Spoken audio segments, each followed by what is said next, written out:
Alright. Do I need to turn it up? Should be fine. Yeah, should be fine. No, forgot to tell everybody. Ah, whatever. It's not important.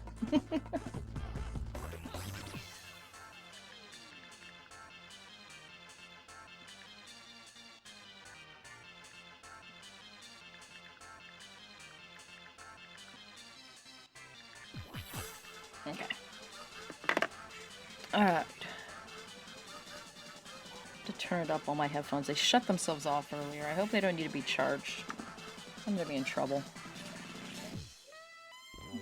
Who's this disaster lesbian? I'm gonna try my move chat over just a smidge.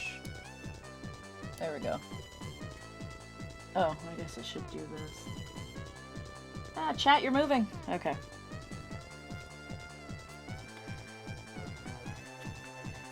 I had a lot of backed up stuff. I had a rough week. Eyes wide. Where'd my 8 pen go? Okay. Disaster Scotswoman! Yeah. They're Scottish.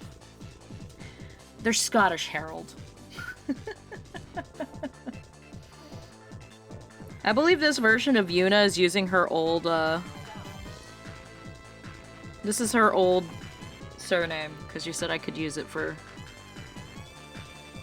my series.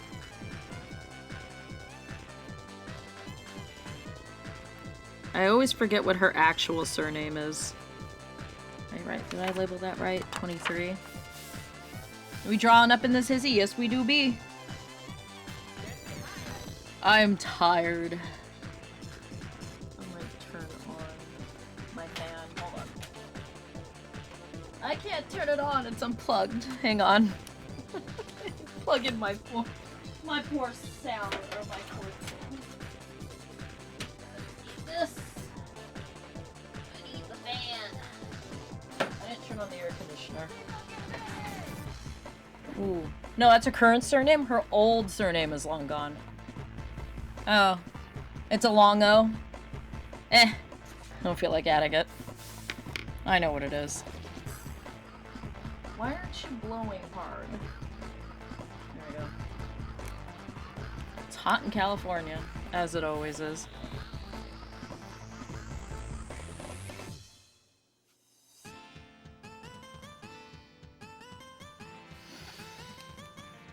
It's been a long week. But good things came out. I'll move the mic a little bit closer. Mic the mic. What size are you? 05, okay.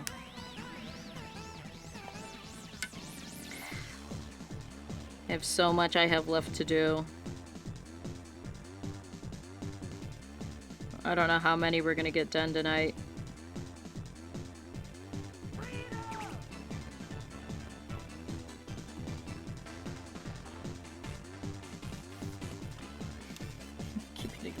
Mic. Go over there. This desk is too small.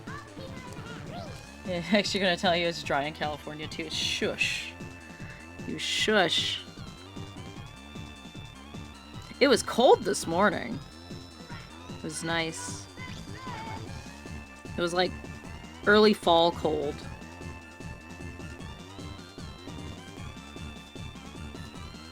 It felt nice.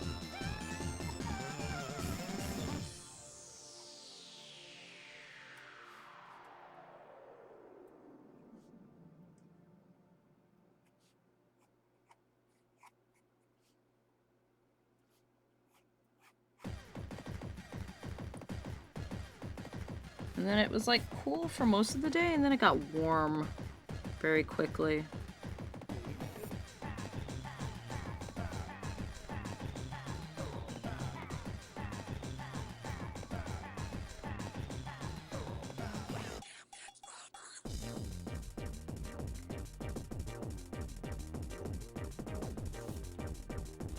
It's been windy as shit. It heckin', oh yeah, you said that earlier. It heckin' windy.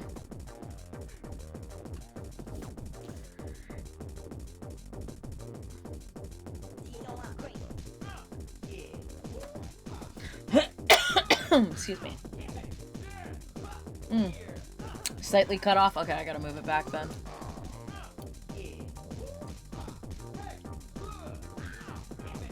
I missed it on the replay. That's fine. We'll see if that one works a little bit better.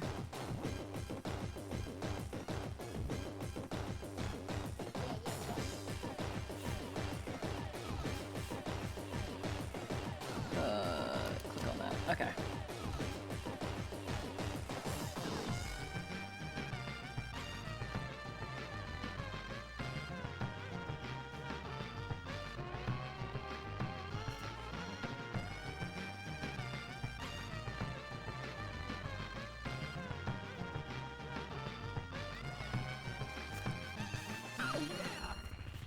Oh, my back hurts. So, beginning of the week, in my infinite smarts and infinite brain cell, thought, hey, my dad's doing something. I'll be productive. I'll hang up these floating shelves in my room. I didn't use a drill. Why? I didn't want to go looking for it.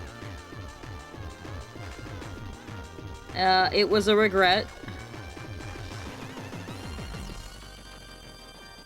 So my back hurts. Is the test comment still cut off? Oh. Just a smidge. Go over. No. Come here. Get back here, chat box. You will listen. There you go. You will listen to me. I am the streamer. You shall. I am the streamer. You listen to me.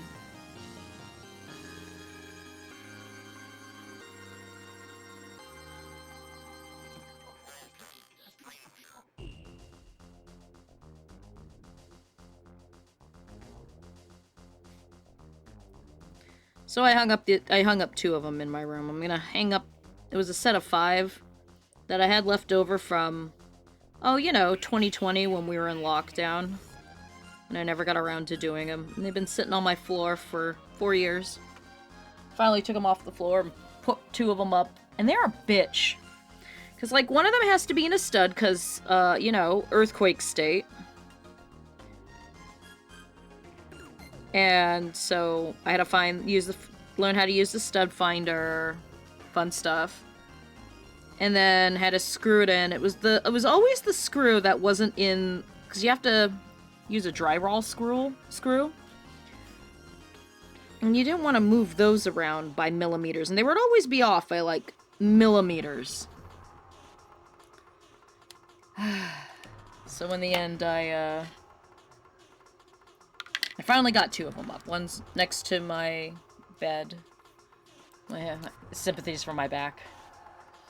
Yeah.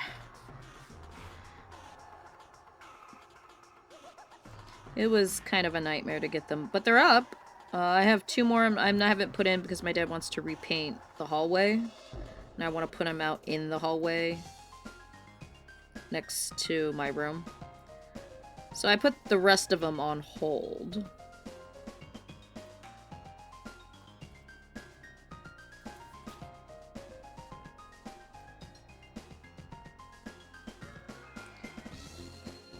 And then after that, we were, you know, really feeling good. So we hung up this painting my dad bought from his favorite artist. He bought it last year. We finally put it up. We were supposed to put it up at the beginning of the year. But shit happened. Lots of shit happened. People getting sick, people getting hurt. Your back is fine. Could be better, but maybe. Oh, look over back, have her over here, have standing up straight. Easy and painless? I'll bet it fucking is. Well, it's kind of painless for me, too. I can stand up, just not for long.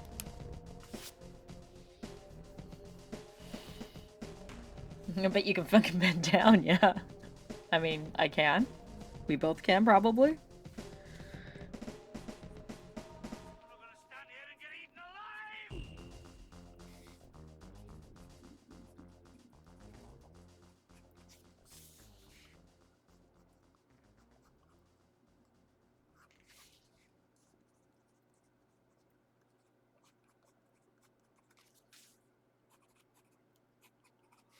Anyway, we hung it up, but we had to, like,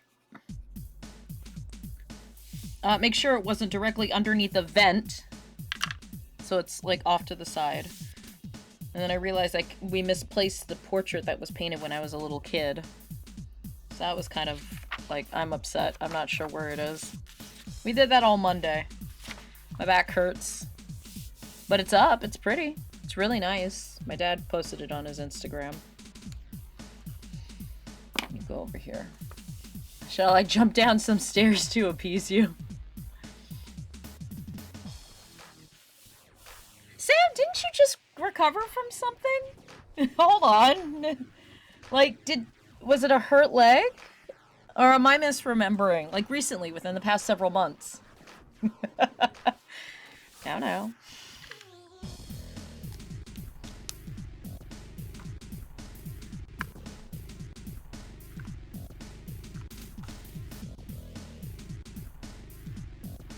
This way. Go, turn. There we go.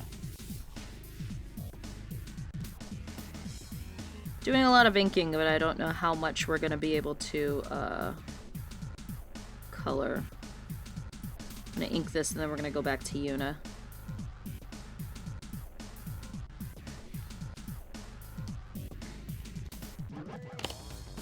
I have, like, all these so cool things. Like, over the weekend, we went out. I got to see The Empire Strips Back. It's a burlesque show for Star Wars, and it was hot and sexy and hilarious. Had my favorite act again, so that was good. And if you're wondering which one that is, it's a completely nude suit. Old man nude suit of Emperor Palpatine with a 2-foot-long ball sack. On a bedazzled Death Star themed wrecking ball to Miley Cyrus's Wrecking Ball. And what was different this time is I don't think the Death Star Wrecking Ball was a Death Star the last time I'd seen it. I'd seen it pre-pandemic, so it was quite a few years ago. And I don't think he had hair. I think he was bald. And I seem to remember he had a 2-foot-long schlong. Not a ball sack.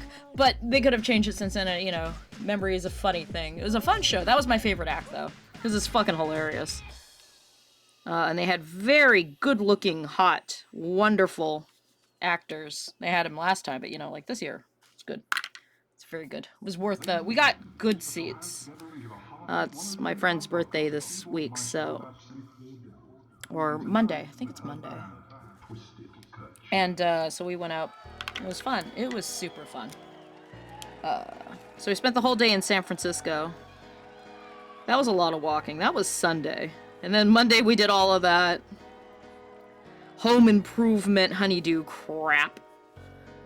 And then I had personal training on my body hurts. You sprained your ankle a few years back. Oh, okay.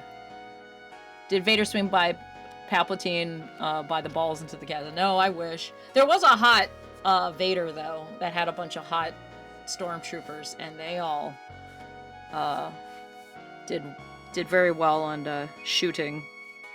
Lol. It's a fun show. I know that the same production company was trying to get a Ghostbusters themed one off the ground called Ghostbusties. But then the pandemic happened, and then I don't know what happened to the project. Probably is on indefinite hiatus probably for the reasons that Ghostbusters Afterlife exists.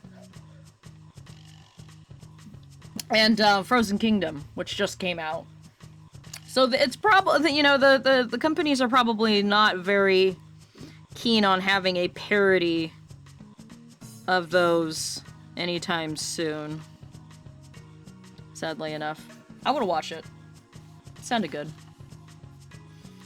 I think they had a new Jabba's suit, though. The Jabba's suit puppet was really well done, and it looked different, so I think it was new. Yeah. It was a fun show. We were in San Francisco. We went to J-Town.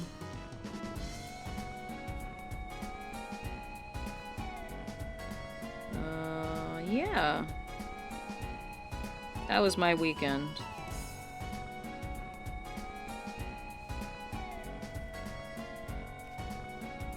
Sorry. You're too close. It's fun though. If you ever have a chance to see it, I recommend it. For adults only. And I seem to recall they had like their program for it. It's called Woody Erotica. I think I have a copy of the first volume that they put out. I didn't. They had a volume 2 this time, but I didn't pick it up. We went to J-Town, and then I got coerced into buying another one of these. And they're like tiny. It's super cute. Oh. It is still... Oh. Ah, it's still off. Hold still. Okay, there you go. Alright. Sorry. It got cut off again, but I think I fixed it. He's standing dead center where the Ewok village set should have been in the local checkout aisle of the Tesco. That's cool. Lol. You switch places. Okay. And then that. Curse into buying, yeah. There's 4 too! See if it'll focus.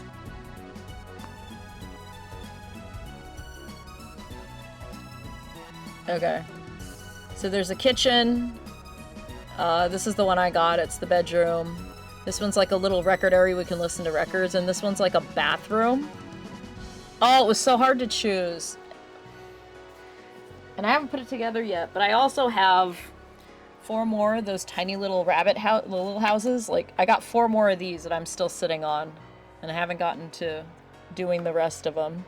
I also bought a backup of the wall plaques that I put together, because they went out of stock, and I got the last one of the one I needed because it fell off my wall, and the wiring broke, and I could not find the right lights online, so I had to buy the set so I can just cannibalize it for lights and other parts. It's entirely possible I may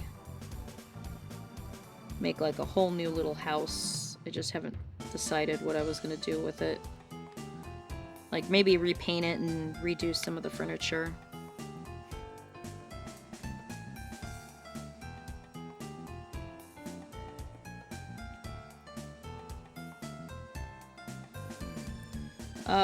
But I have an obligation to finish a whole bunch of other art before I even think of starting that. So, yeah! And then this. I was a week behind. I have now mostly caught up. I'm gonna probably do like a triple post tomorrow for all the ones that I missed posting today.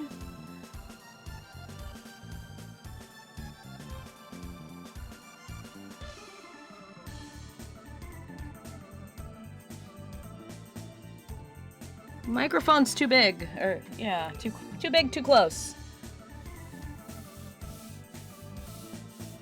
And the Tesco's was part of the Elstree Studios, but half the land got sold off after the owners of Canon Films bought the studios and badly ran them. Mm-hmm. Isn't that always how it is?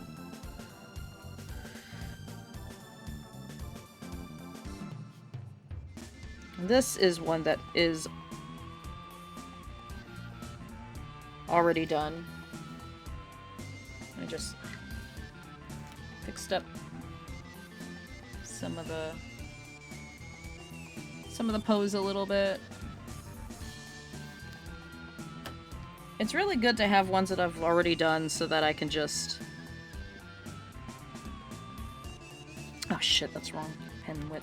Shit! You.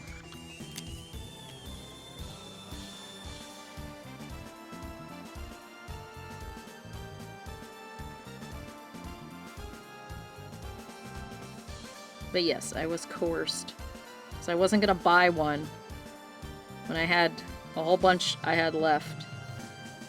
And then my friend that we met who lives out in the city in San Francisco was just like, no, you should totally get one. And so I let myself get talked into it. You know how it goes.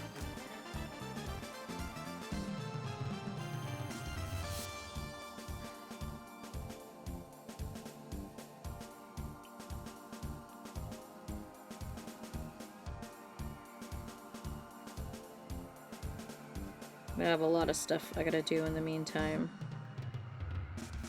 It's depressing how behind I am on everything.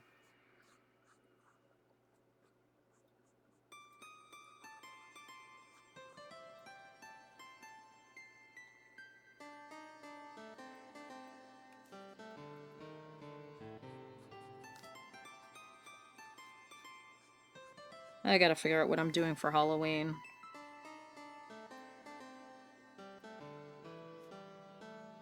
If I'm even doing Halloween. Because I also write, too. Hey, there's a website, chat. Decon writes on it sometimes. Most of the time.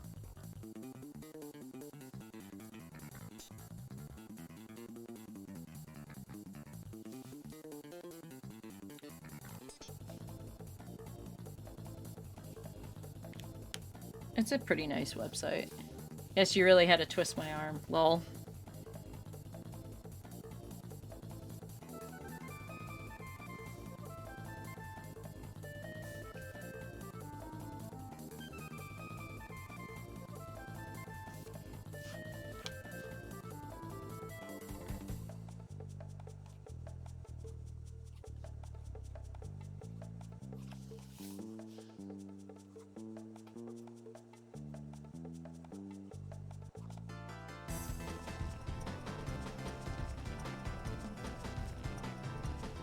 What were we talking about last week that I was trying to think of?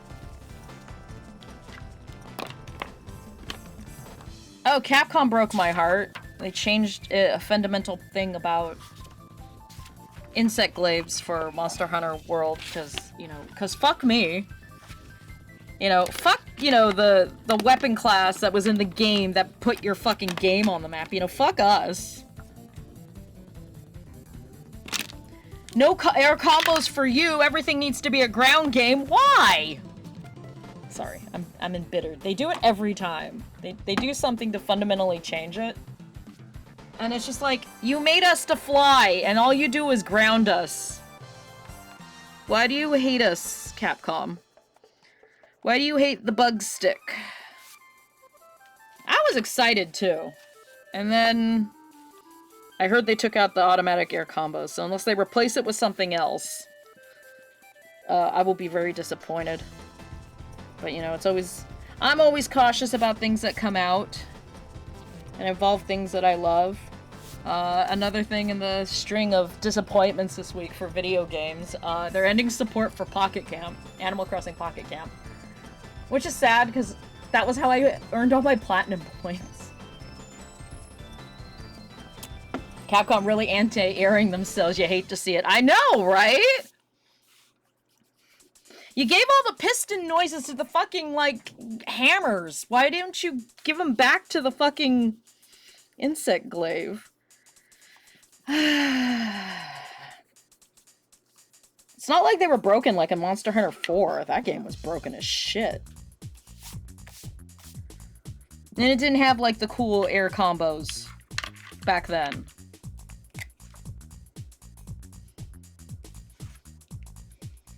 Anyway, so there's that.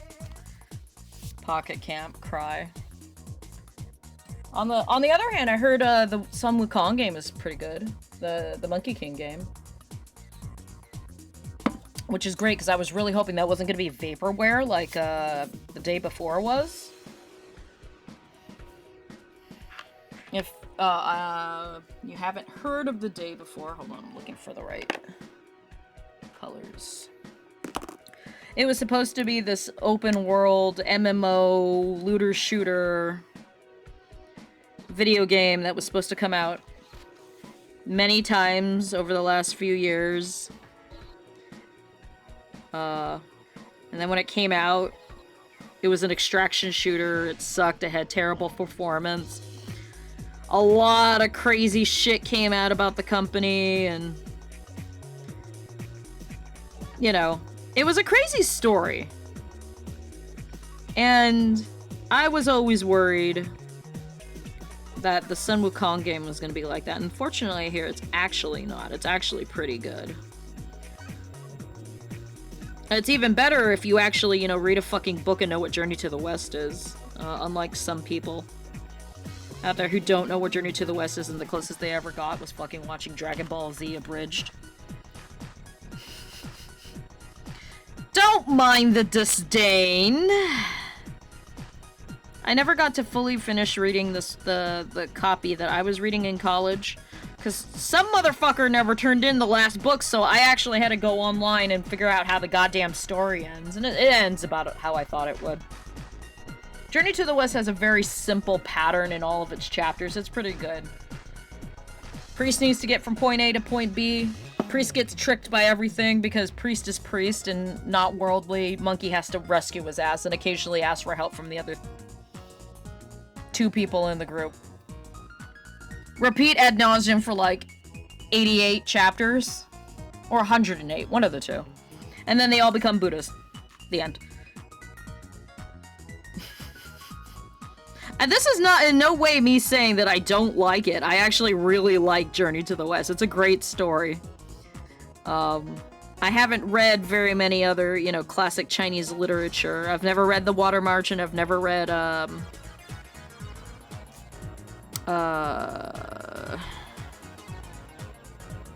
shit. It's on the tip of my tongue. Three Kingdoms, even though it's in my house. We have a copy of the Three Kingdoms book.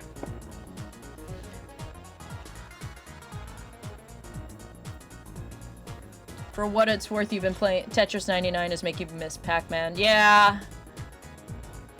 I was gonna say, who owns Pac-Man? Namco? Yeah, I don't know why Namco decided to bow out on that. Getting ready to cook some shroomy curry. Yay.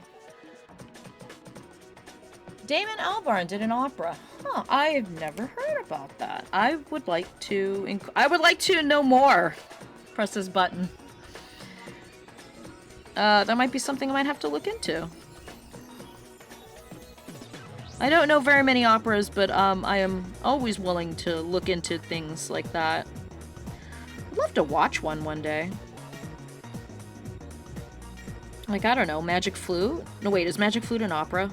Oh, I feel so uneducated right now. Sorry, chat.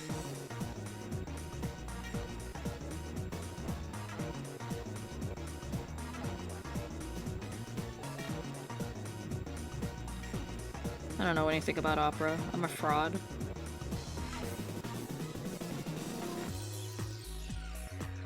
I do follow a couple opera singers on Instagram, though.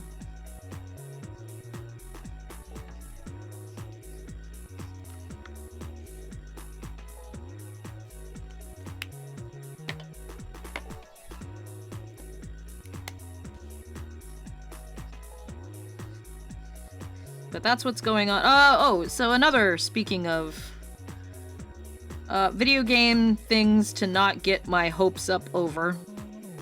I know a lot of people have tagged me in it, asking if I am gonna do it. The Kickstarter for the Legacy of Kain comic book. No, I'm actually not. I'm not really interested in that part of the story, number one. Number two, they don't really have compelling tiers for me. Like, the coolest thing on there were the masks, like the replica heads. But I have nowhere to put something like that. And then the replica Soul Reaver, like, cause who doesn't fucking want a foam fucking Soul Reaver? Right? Like, that sounds boss as shit. Everything else, not so much. Oh, the vinyl. Because apparently there's a remastered version of Ozar Midrashim. Which is great, but that's at an $85 tier. And what you get in the $85 tier is you get the record, I believe, and yeah, I looked at this the other night, so it's been a little bit. You get the record, you get a digital version of it, you get the physical book, the comic book, hardbound, and then you get a PDF for $85. Now, Decon, I was gonna actually ask you,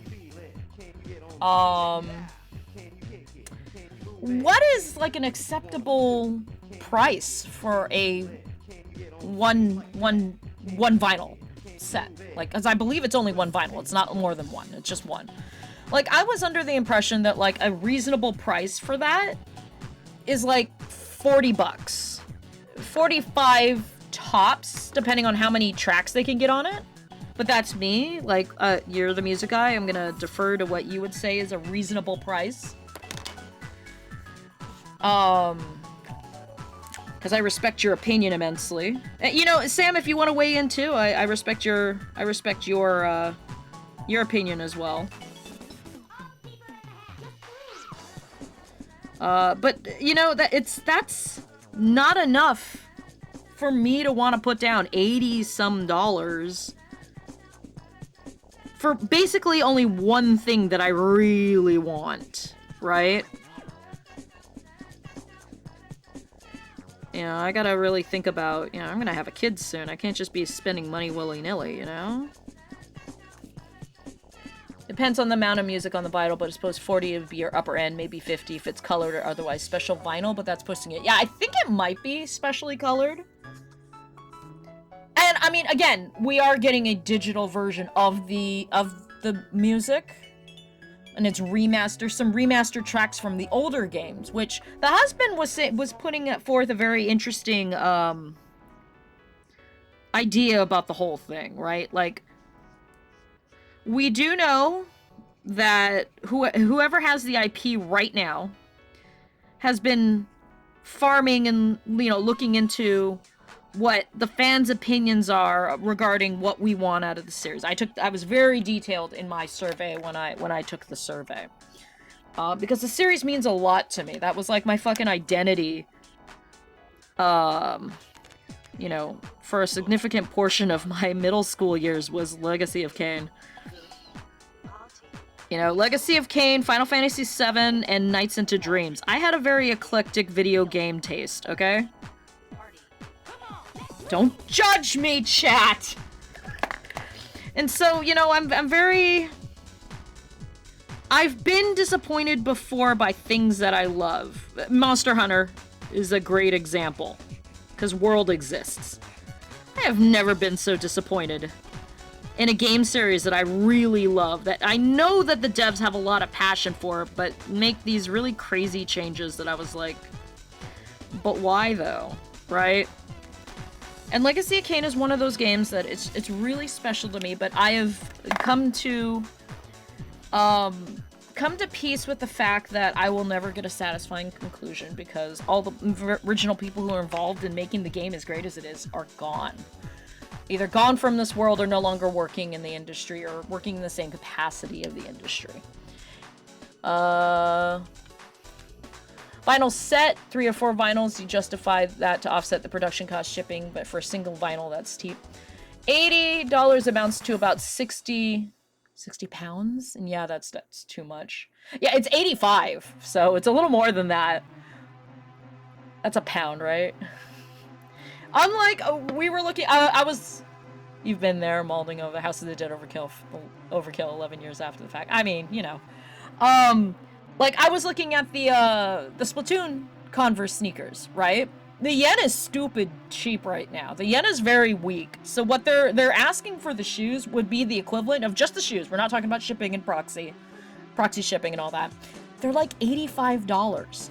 That is the cheapest you're gonna find fucking really good collab Converse. That is the cheapest I've ever seen them. And I'm like, God, I really want those. But I have no idea if, like, we're gonna get a chance to even try and get them, because I haven't seen any resources in English other than, hey, look, the Japanese website has this. You know, I haven't seen anything about porting them over. So, you know, I respect the fact that, you know, 60 is a lot. That is a lot.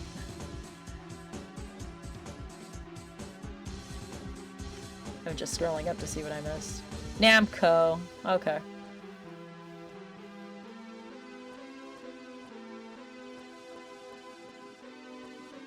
Yeah, the botting issue was really strange. I don't know how that happened for Tetra or for Pac-Man.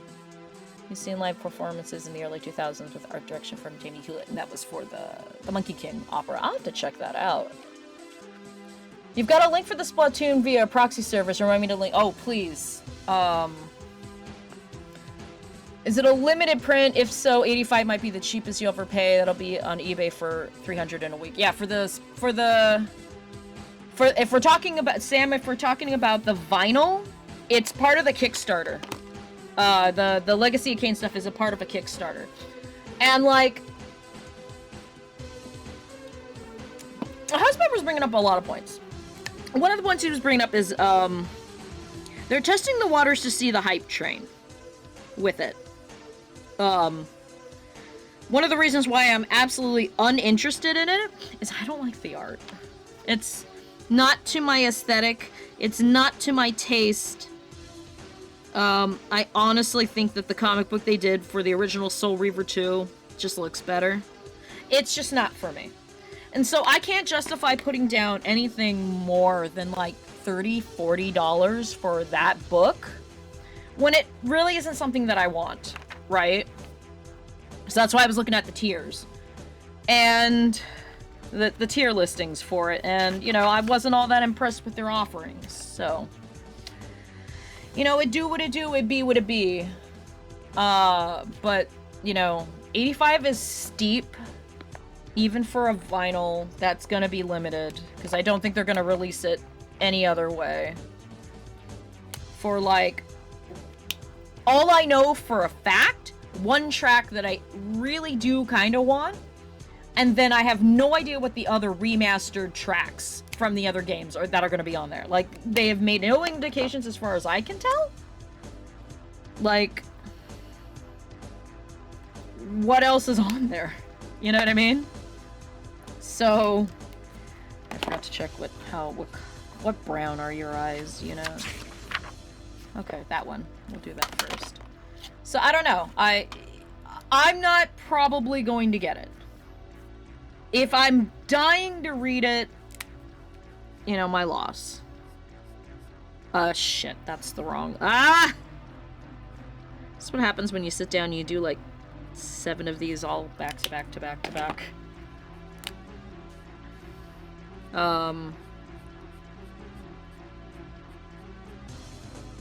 I don't know. Darn it. My hand is unsteady. Ozar Midgerstrom is a pretty bitchin' track, though. It is one of the best opening tracks to a video game ever fucking conceived. Information Society, you know?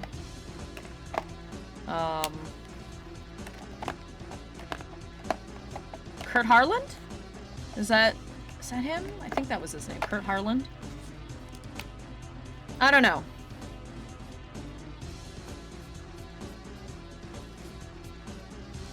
There's a lot of things that I wish were, you know, better presented. Now, the husband thinks that this is all a hype train to get ahead, gauge engagement and all that kind of stuff. Because he thinks that there's remasters on the pipeline. Because they have the remastered music. They're remastering the music, and why would you do it just for one little thing when it's possible that it could be for a remake project? I don't see remakes for the games in an immediate future, personally. I just don't. I think the people who, you know, the company, the holding company, Embracer owns whoever's working on this, is what I'm trying to say. And we've all seen what Embracer Group has done to a lot of our favorite video games recently, so I don't have a very high opinion or a very high, hope that I could get what I want. Because I don't trust Embracer. Nobody should. No matter how hyped you are for a project, you should... Don't be like me and get disappointed, And he thinks it would be like a remake, because Blood Omen 1 is too big. It's a top-down, Diablo-esque RPG, action RPG. That game is huge. Okay, number one. Number two, I think about the game, is the acting in it is phenomenal, where you are missing some people. We're gonna have to recast Tony J. But Tony J, I believe, played Mortanius, which they recast later anyway. Tony J was the Elder God, though. So if they were to, in my opinion, of the 5 games that they could remake or remaster, the one that has the best chance that would make them the most money, because I'm not one of those people who are like, believe that they'll just do the most popular. I think they're going to go with the surest bet. And in my opinion, the surest bet of all the games is Defiance. It's the most well-rounded of all of them. And it's been like over a decade, 2 decades. It's entirely possible that you can glean... They put a lot of stuff in Defiance that you can, like, catch up on the story if you didn't play the other games. So if, in my opinion, if they're gonna do a remaster of the game, it's Defiance. But husband thinks Soul Reaver 1, which, I thought about it. I disagreed with them that night. I think I agree with them a little bit more that I've thought about it. I think Soul Reaver 2 would be a good choice. A re-release of all of them would be a best bet. A miracle remaster would be Blood Omen 2, just to make it look a little bit more like the rest of the series, because it was basically based on a rejected Chakan the Forever Man 2 game. So, it doesn't really look anything like the rest of the games. The miracle play would be to remake that so it looks a little bit more consistent with the rest of the series. Not really something that I could see as being, likely. So, the Monkey Musical, thank you. And the Wiki for the soundtrack, thank you, Sam. Kurt Harlan is the info soch. And it is a licensed track. It was on one of their albums. I believe. Don't Be Afraid? Yeah, okay. Yeah, I was just getting to that chat. Sorry. Yeah. Yeah, I remember that story because they did they did a getting the band back together TV show way back on MTV or VH1, one or the other. And that was one of the ones that they were trying to, and they actually visited him at Eidos. And I think that the and it was one of the few bands that did not get back together because Kurt bowed out. And they really kind of angled it like it was Kurt's fault, because he's also the lead singer. And I kind of felt like they did Kurt dirty, which is why I think the rest of the I thought the episode was a little slanted. I didn't like it. I was a little disappointed in how I was really excited because I really liked Information Society growing up. So I always thought, and it's never been said, he's never talked about it, and I'm not going to make anybody talk about nothing that they don't want to talk about, but I always figured he was busy because he was a game composer. He's working in the industry. He doesn't have time for a tour. Doesn't have time for a single concert. And like, if there's unresolved shit between all of them, there's unresolved stuff between all of them. That's for them. That's none of my fucking business. It's none of our fucking business. However, the fact that he was able to just kind of use the song and it actually became the theme song of this video game series is actually pretty fucking amazing. So River 1 is the most likely candidate. Yeah, that's what the husband thinks. Yeah, it's the most iconic one. No, in my opinion, and this is me talking, I haven't touched any of these games in years. I loved them. I played them religiously. That and Fatal Frame, these games were like my identity for years. And I haven't picked them up in ages. Me and Jack Ryan, one of my friends, who's he does a little bit of everything in the industry. I'm gonna plug him a little bit. He was just recently one of the dub actors in a war film about oh, was it Swedish? A Swedish caravan of ships during World War II, and they have to get back. Oh my god. I can't remember the name of the movie, but he's in it. He plays one of the main characters in it. He was helping me do all my AV stuff to get everything ready for, we were just making sure we were getting our timing right. We have a new capture box. Or not a new capture box, but a new, box for the component cables for the PlayStation and for the Xbox. We're making sure the Xbox works.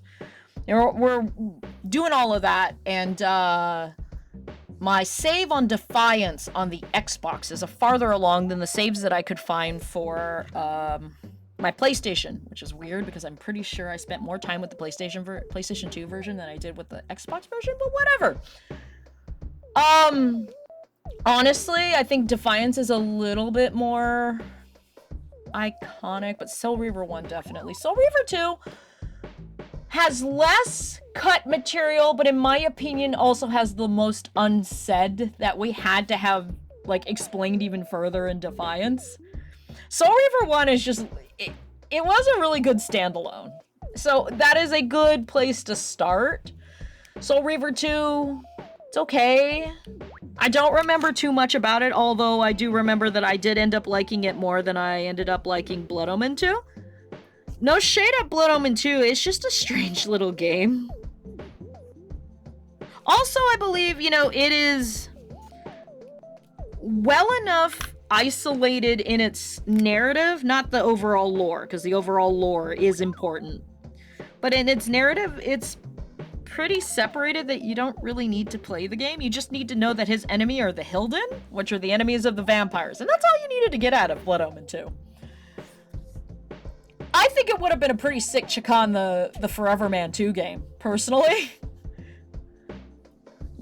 But presuming that any sort of HD remaster is in the cards, which you're doubtful of. Now, if that is something that is in the works, it's already in production. I would, and you know, the husband's reasoning is, why would you spend money remastering only a few tracks for a game if you're not going to use them? And I was like, to fulfill a Kickstarter order. But on the other hand, it is, I equally see just remastering for a Kickstarter to drum up things just to get people to buy. I can understand that. I can also understand it's coming from a project that's already in motion and they're just using what they have already. I can see either of those. Those to me are a 50-50, equal split.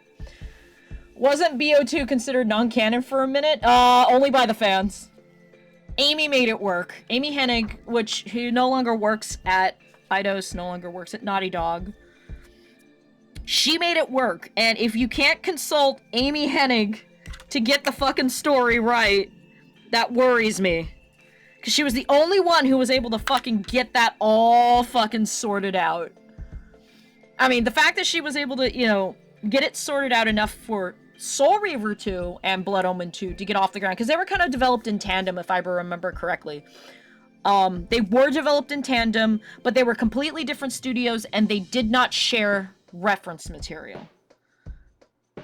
And, on top of that, they were trying to repurpose all the Chakan Forever Man 2 assets that they already made before the game got canned. So, Blood Omen 2 is a little strange, but the fans never wanted to consider it canon. It is canon because it explains a lot about the Hilden. So, I mean, I accepted it as canon. I just thought it was a weird game. Did I play it? Yes. Did I like it? A lot. I liked it a lot for the time. It's not a horrible game. It's just a weird, strange-looking game, you know? It's blood, but it's, you know, it's not perfect. Neither was Soul Reaver 2. Soul Reaver 2, in my opinion, was kind of rushed. It felt kind of rushed in some places. Soul Reaver 2 is phenomenal, but I just prefer Soul Reaver 1. And Soul Reaver 1 had a lot cut out of it. Like, the series was gonna end there. So there's, like, a whole section of, like, things that never got addressed that they ended up tying up those loose ends as they went along. Mostly through Defiance, in my opinion. You do have some insight on this. If the returns can justify the cost of the remaster of VGM tracks, they'll just do it. Especially right now, VGM soundtracks are hot right now. Have been for a few years. Could you see that as being justification enough? If there's a vinyl release anyway, as a Kickstarter perk could go either way. Yeah, that makes sense. I believe that. So I don't know. Right now they are in testing waters. They are doing surveys. How much active development is active? I don't know. That I'm not a privy to that. I understand why I'm not, because I wouldn't be able to keep quiet. If anybody would know any insights, it would be the guy who ran the original website that showed off all of the what do you call it? Cut content that was in all of the games, Lost World. And that would be Ben Lincoln, Mr. Ben Lincoln. And I was in correspondence with him for a little bit in the heyday of the site. Just ask, because, you know, it was a niche thing. People weren't bombarding him with everything. It wasn't like Nosgoth.net, which was really bumping. You know, it's just... If anybody was going to know anything or would be asking all those questions, it would be Mr. Lincoln, personally. He would know better than I. And I don't know how much he knows. He probably doesn't know very much. You know, he was in correspondence with Amy Hennig, who is a very, very, insular person. She doesn't like doing a lot of interviews and everything. You know, and I understand that. That's fine. You know. I don't know what I'm doing with this shadow. It's not in the original, as you can see. The original I did, like, years ago. What does that say? In 2015? 2016? But we do believe this is all a part of the testing the waters for the hype phase. So, does it mean that if the Kickstarter doesn't go off, it kills off whatever plans that they have for Legacy Ken? No, I don't think that it is a matter of keeping it in the public eye just so they can keep moving forward on a project already. I believe they're already working on it, personally. And I don't think you know, like, I'm not saying don't support this project. If you support and believe in this project, by all means, please, go support it. It's just not something I'm probably not going to do. So, and those are my reasons why. It's not for me. I'm still hyped for whatever they're gonna give me, though. But it has to be a satisfying conclusion. And I stressed using the word satisfying a lot when I filled out the survey. I needed to be, it has to be a satisfying conclusion. Because it's been like 20 years. We've lost two of the main actors who were in this. And, you know, I love Michael Bell, and he's been in the industry for decades. He's been there voicing some of my big childhood heroes. You know, Renee Auberjonois is gone. Tony Jay is gone. I cannot expect Michael to be around forever, and he's Raziel. You know, the person I think who's the youngest, besides anybody they'd have to, like, recast. Like, I think Mortanius is different. Anna Gunn, I think she could still do Ariel. Yeah, no, Anna Gunn is Ariel. The voice acting was stacked in these games. Michael's not going to be around forever. So, you know, if you're going to get this project going, you need to go. We need to get going, you know? And I'm worried about that, you know? Because, you know, the game is very special to me. Will I tolerate it being recast? Absolutely. Absolutely totally recast it. But I would prefer it if you didn't have to. Simon Templeton's still around, you know? He did Doctor Doom in the animated Fantastic Four series. He's excellent. You can't replace Kane. Okay, in Legacy of Kane, you have to get Simon. If you can't get Simon, I'm gonna riot. There's my, what do the kids call it these days? Roman Empire? I don't think so. You didn't get on with BO2 back in the day. It was your Wheelan when you last played it. You'd like you'd be more on board with it these days. You know, it has a very unique look. It's kind of cool. But, to be completely honest, it is a Legacy of Kain game. accessible is that for children? I was in middle school, yeah, but I mean, I also was a nerd. That doesn't necessarily preclude me from not being into all of the operatic, Shakespearean, you know, it is pretentious sometimes, but I liked it, you know? Particularly more so with the writing, not because of the complexity of the lore, but Amy Hennig's prose and dialogue is so well crafted. Yeah. You're conflicted. You love the conclusion, but you don't doubt there are writers out there who can match the quality in prose and keep track of the web of the lore. There needs to, I believe there is a resource of this. I believe Amy at some point did make some mention that there is some sort of a resource that kind of just keeps all the notes, a Bible, if you will. You could see how it could go wrong. I mean, there was somebody me and the husband were talking about for Tony J, for the Elder God. And I can't remember who it was, but it was a good candidate and it would have been acceptable, you know? Matching the quality of her writing is bloody difficult, and you can say that because you tried. I mean, that comment was fire, dude.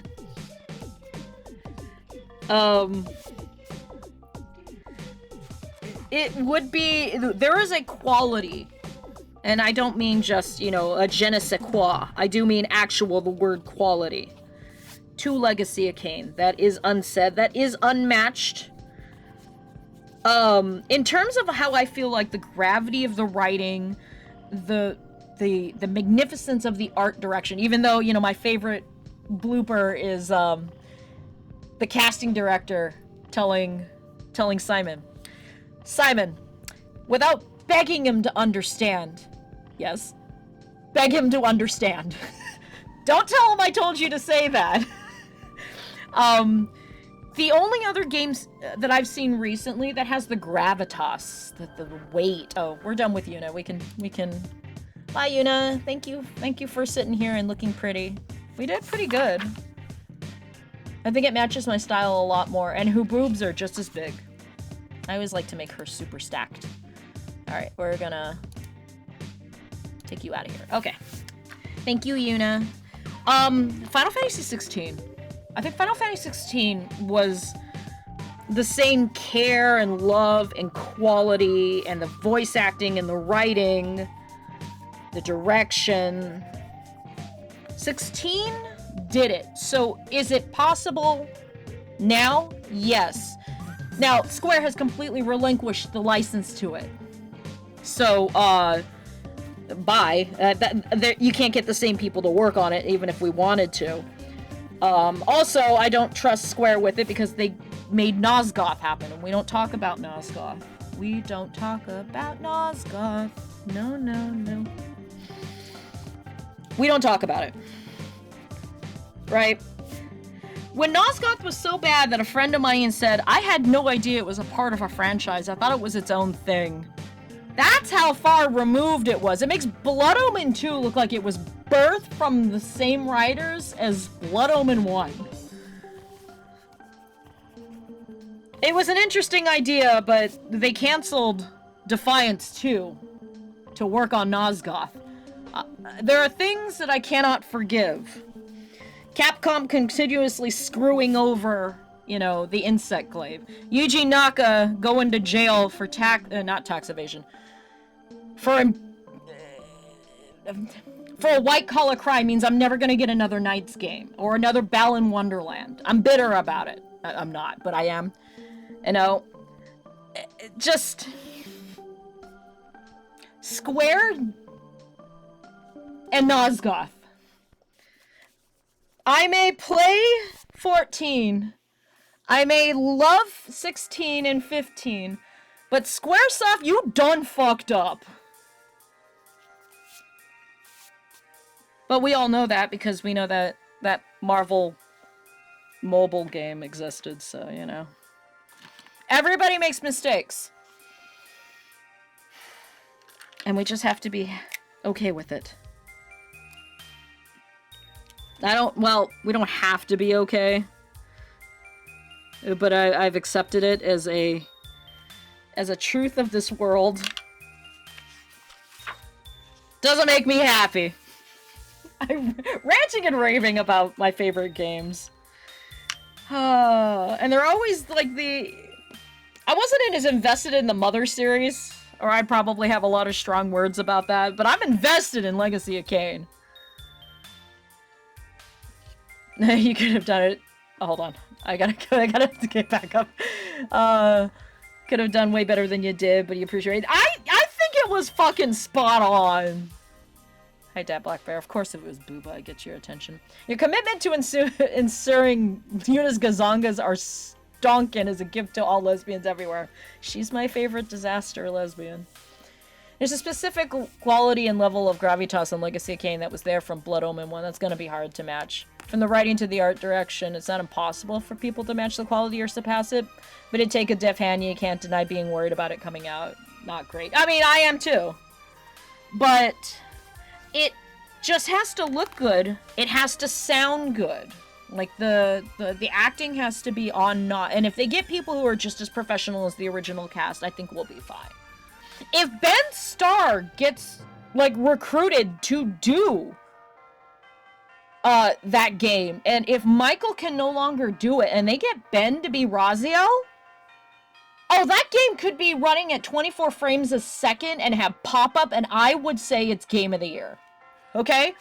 If Ben Starr was Raziel, the game is 10 out of 10, and I wouldn't even have to play it.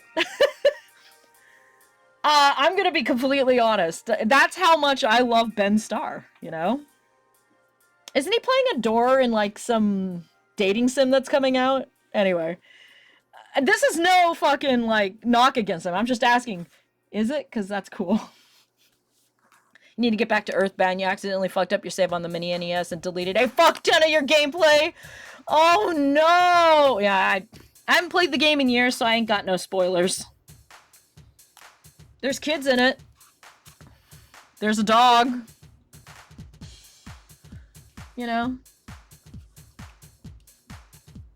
But yeah, I want to be cautiously excited for any work on Legacy of Kain, but I won't deny that I will be a very harsh critic. And it's in my right to be one, but I'm not going to force my views on anybody. I don't want to force my views just because I love a game. That it has to be in a certain way. It does have to be a satisfying conclusion, you know? I need to know what's going to happen to Janos after he was taken over by the Hilden. I need to know what's going to happen with the Soul Reaver. Does Kain still need to complete the time loop to keep everything stable? So does that mean he has to put the Soul Reaver in Avernus Cathedral? So I need to know what happens to Janos. I need to know if the Reaver's going to go back to the cathedral. Does the Soul Reaver gain its sentience back after going mad because it's Raziel's soul? And that's why it bonded to him in the first place. Big ass spoilers, but you know what? It's been 20 years. Sorry, guys. And most importantly of all, how does Vorador have a head in Blood Omen 2 when he was beheaded before that takes place? And Amy said there is an explanation. And I need to know what it is. It is the stupidest. I mean, I'm sure there's a couple other things that I need solved, but I need to know. I mean, like, how do you resolve the whole thing with the Elder God and the stagnation of the cycle of souls and all that kind of stuff? Like, what happens to Nosgoth? Obviously, big thing that we do need to know. Does the Soul Reaver have to go back to Avernus? Does Raziel regain his, you know, his mind? How do we win back Janos, and is Janos still gonna die? Because Janos is dead at the beginning of Blood Omen 1. And how does Vorador have a fucking head in Blood Omen 2? Like, I never got it. I couldn't think of anything. How did that happen? It's the funniest mystery that we've never gotten an answer for. Like, we always wondered about what happened to Terrell, but that happened in Defiance. We know what happened to Terrell. They finished that story. What happens to... What is the time guy's name? Morbius? That doesn't sound right. Time streamer. Spell streamer right. I'm a streamer, and I'm having low poly streamer brain right now. Time streamer. Soul Reaver. What's his name? Mobius! Okay. I wanted to make sure I was calling it right. I said Morbius. Mobius. You know? Don't read this. Sometimes you eat burgers. I love everything about Earthbound, and I know you'll all love the story where the story goes, but investing your time in an RPG and losing all that progress is just girl. You know, Sam, I actually left off on an RPG like 4 or 5 years ago, and I haven't gotten back to it, and I'm almost thinking I'm gonna have to start over, and I don't want to because I think I'm in the 3rd act. But I have no idea what's going on in the story, and it's a Tales game, so I think I'm just gonna start over. I don't want to, but I think I am. It'll be equally as harsh. Not quite locked in, but you're in locked in. Soul Reaver 1 was a particular all-time favorite. Yeah. Soul Reaver 1 is what got me into it, and then I went backwards and I played Blood Omen 1, and Blood Omen 1 is just so good. Speaking of Soul Reaver 2, the scene of Raziel and Kain at the Pillars of Nazgûl just as the corruption session. Oh yeah, the dialogue is so good. Ah, it's so good. You know, the whole conversation they have at the end of Soul Reaver 1 before Kain jumps into the time stream. I had that memorized at one point when I was, and I did it for like a monologue in drama class. That's how much I was into it. I loved it. It was such a great, it was just such a great, it's just so good.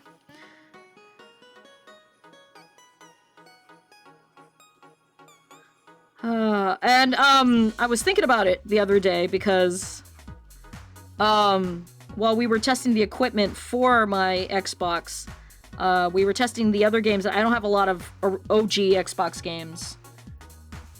I have Fatal Frames 1 and 2. Fatal Frame 1 is not working right now. Slightly concerning, but I'm gonna have it resurfaced to see if that solves the problem. And if not, oh chat, I'm gonna cry because that game is not cheap on the Xbox market. Silent Hill 2, because it has Restless Dreams on it, and Defiance. And we just sat there to get our, because we were trying to figure out why I had like a up to 2-second delay on my sound to like pushing a button or like visuals. Like the visuals were up to like 2 seconds delayed. It was bad, chat.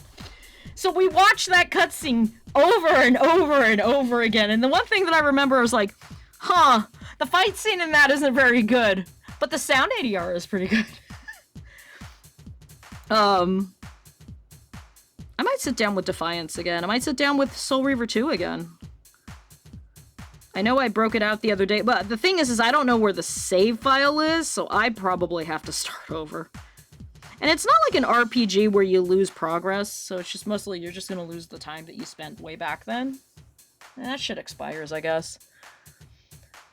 But suppose you throw a coin enough times. Suppose one day it lands on its edge. Oh! I don't even think that was the actual way it was performed, but that's what I hear in my head. I always think of the coin landing on its edge sometimes when I flip coins, wherever I think about it.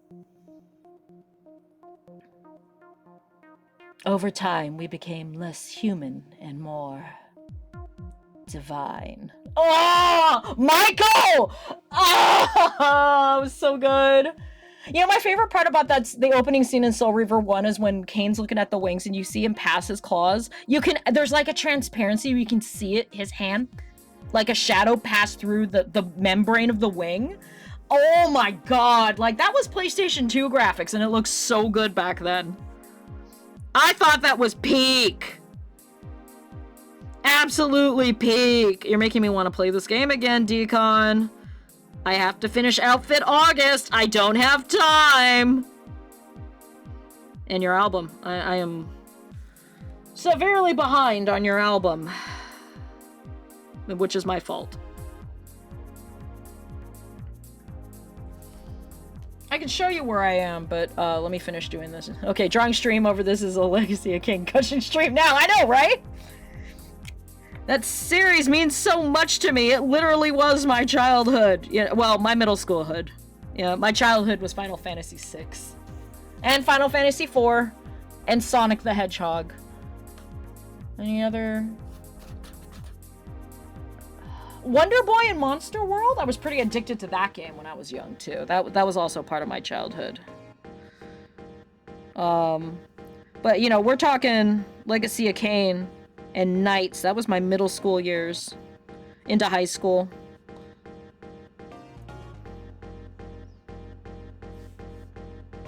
The good old days.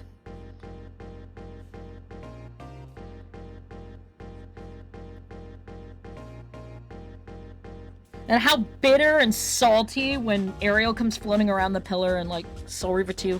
Kain refused the sacrifice. So salty! So salty! Oh my god, I mean, I get it. I get it. It's his fault that she's like that. But oh my god. The bitterness, the salt. Ugh. There is nothing out there like Legacy of Kain. I don't think there's another game exactly like it. In a good way. You know? It's allowed to kind of exist as this thing that's different from everybody else. You know, a lot of people talk about their Resident Evils and all that kind of stuff. And I'm not saying that Resident Evil isn't an important game.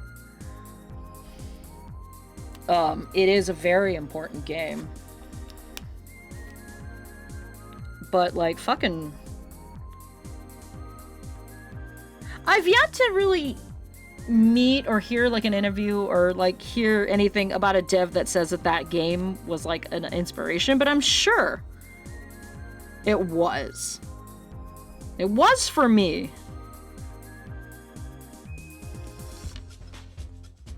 I drew comics for it all the time. I drew little chibi versions of everybody. I want to play it again, but I need to hook up wires and I don't have the mobility or strength for that. Dang. Your childhood hit list. Sonic, Ridge Racer, House of the Dead, Silent Hill.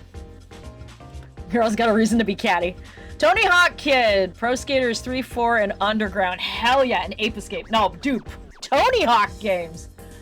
I wasn't very good at them, but oh my god, those games were boss. The physics engine and the music. So great. I love Tony Hawk. Tony Hawk games are great. I need to play the remasters. So let's see if I can do it. Can't really have anything like it either. You can point to other games that are dark gothic or horror gothic. Legacy of Kain stands on its own, especially Soul Reaver 1 onwards. Yeah. Soul Reaver 1 was kind of like how it codified the way the rest of the game would look, and, you know, Blood Omen 1 was like the lore.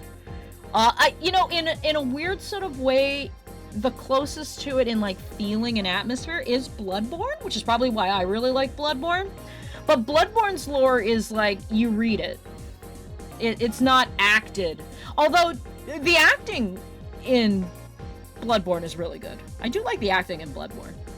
It's like this weird line between, like, really professional, like Legacy of Kain, and kind of just, like, people say the most out-of-pocket weird things, so it has this little bit of Silent Hill 2 vibe going on with it.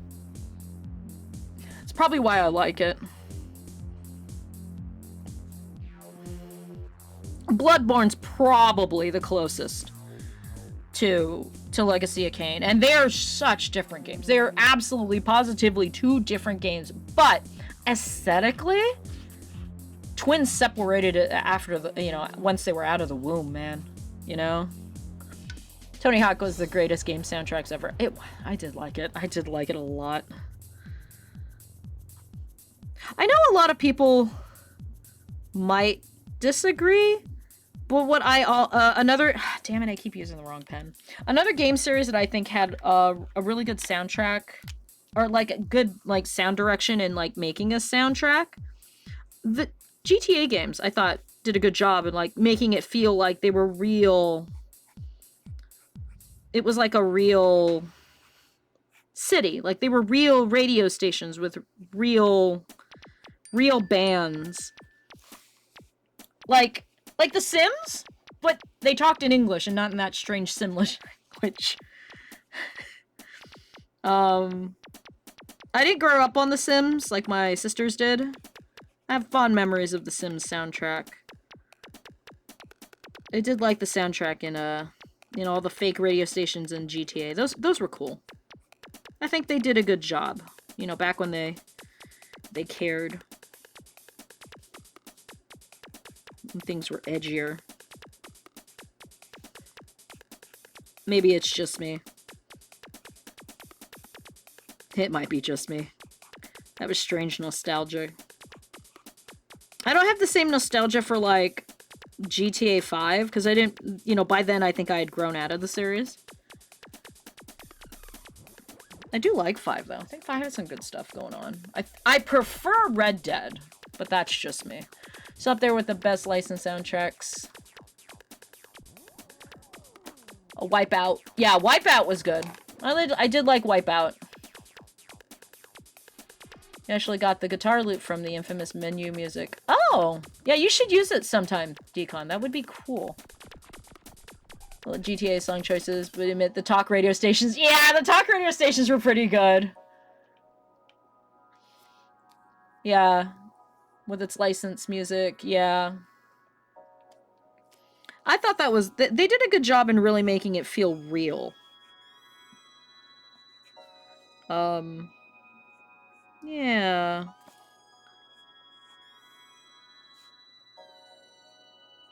I know one year they had,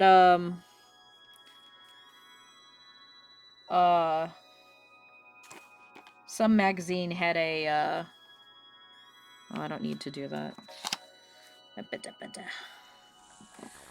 Had a thing where they were talking about, like, good soundtracks of the year. And, like, everybody voted, like, Mario Galaxy, which has a phenomenal fucking soundtrack. I love it. It's so good. Mario Galaxy's soundtrack is just... It's so good. It matches the game so well. But that was also the year that Knight's Journey to Dreams came out, and the magazine was like, this game is a, you know, a hidden treasure. This had a really good soundtrack. And having owned it, because it's like a 4-disc soundtrack, or 3 or 4-disc soundtrack, can't agree. Journey to Dreams soundtrack is pretty fucking banging. Knights had a good soundtrack too, and it had like that A-Live system where it would like have 3 different variations. I like games that have like variations based on what's going on. Like, theme variations. I don't know how easy that is to program, so I'm always impressed by it.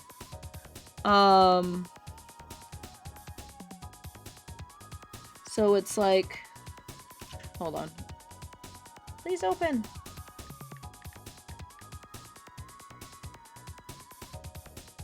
Okay. Yeah, it's kind of like... For once, that publication had something good to say.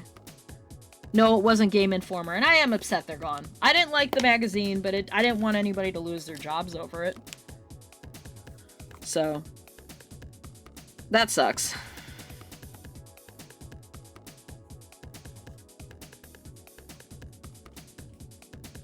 Oh yeah, I was talking about like how you do variations of like a theme based on like what's going on. Like Monster Hunter does it, where you know you have the hunting theme, and then when you were in pursuit, when they left the area, and Rise they would have like a chase theme that would be modular. I like soundtracks that do that. I think it's really cool. I don't know how it's done, but I think it's neat.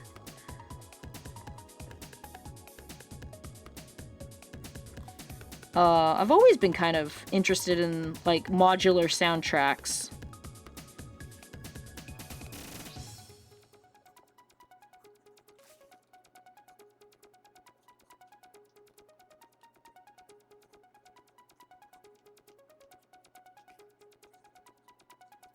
Come on, pen. Okay.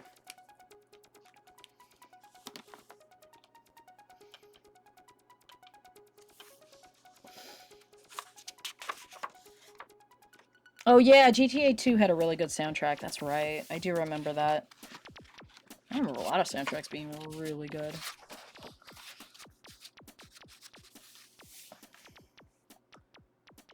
I was talking to a high school friend about, and turned back to Mario Galaxy talk. Yeah, Mario Galaxy had a good soundtrack. Odyssey had a good soundtrack too, don't get me wrong. But there's just something about like the big band orchestra stuff that made it really feel like you were flying to another planet. It felt good. Just felt good.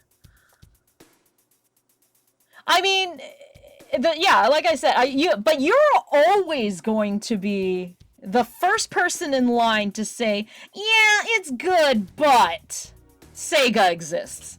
You're the first one in line to do that, Decon. You know?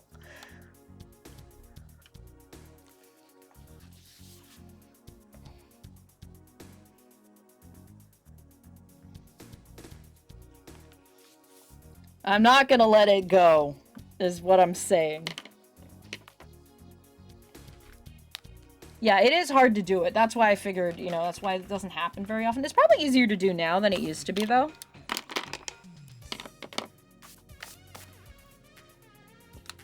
Yeah, of course you'll cop to that, because it's true. And it always feels like everybody talks about Nintendo's music as if it is coming at the expense of another company's music. And it's not! But you can't deny that it hits people in all the right way, and it hits people all in the right way more often. Now, Atlas music fucking fucks, okay? Atlas makes banging soundtracks.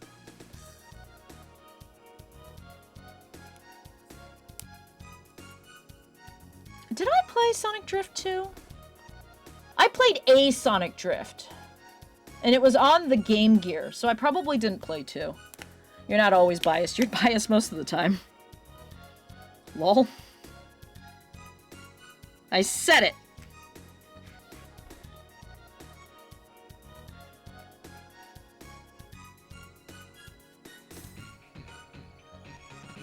But I mean, the reason why more people said Mario, Odyssey music, they liked it more, is because more people played it. There's also a recency bias. I play everything, though. You know, if I can get my hands on it, I will play it.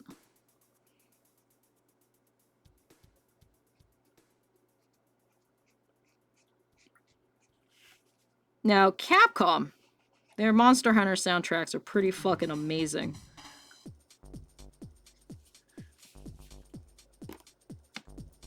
I like it when they actually start using, like, choirs and stuff. It sounds really cool. They added a whole bunch of vocals in Rise, which sometimes it worked, and sometimes I felt it didn't really add anything to it. Like, I didn't really care much for the added vocals to Mizusune.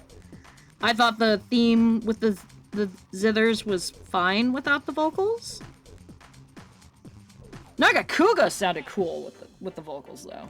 And then you have, like, as much as I hated the bosses, oh, the flying fat fucks. The Narwa and Ibushi. Those fucking themes were amazing. And, like, the lyrics were good, too. You know? Tear asunder the heavens, our children are going to devour the earth. Shit like that, I love it. We're all biased, bitch. Get you some fruit. Nagakuga. I would love hurdy-gurdy shit. I have heard the music, though. I like it. You're never gonna get away from Sam recommending that crap. It's an inevitability that you have to come to terms with. Like death, taxes, and the expiration of coupons. Nothing in this world is permanent. All is ephemeral. Like coupons.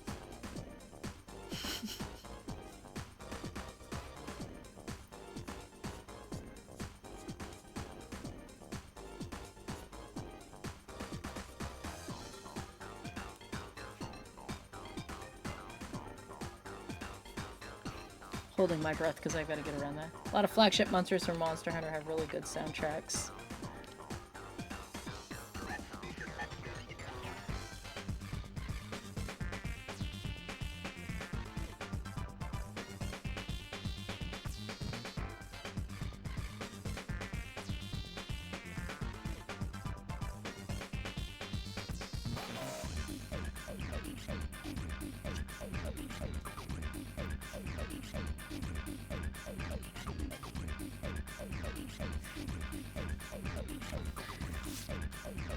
I'm struggling to think of a soundtrack that I thought was bad. Like, I'm literally struggling. While most of it wasn't to my taste, I wouldn't say, like... I wouldn't say that Skyrim was bad. Skyrim just only had, like... The battle music was the only thing I remember. It's not memorable. And I don't count not memorable as being bad.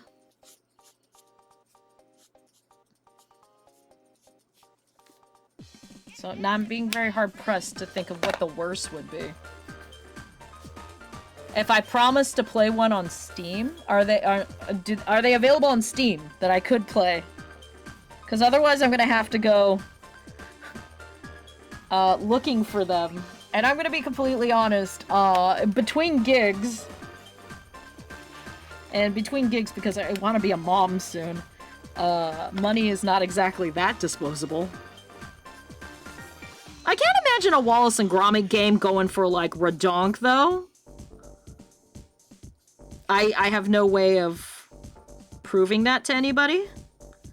But I can't imagine them being, like, Earthbound original cartridge expensive. You know what I mean? Would they be that expensive? Why would they be that expensive? It's Wallace and Gromit. It should be for everybody. You know? You know what I mean, Vern? Skyrim's got, yeah, some of the ambient music in Skyrim's pretty good. To stream. Yeah, stream on Twitch. Yeah, but is it available on Steam? Can I buy it there, or do I have to go old school? Because I don't own them at all. And you know how the secondhand market can be like redonk these days.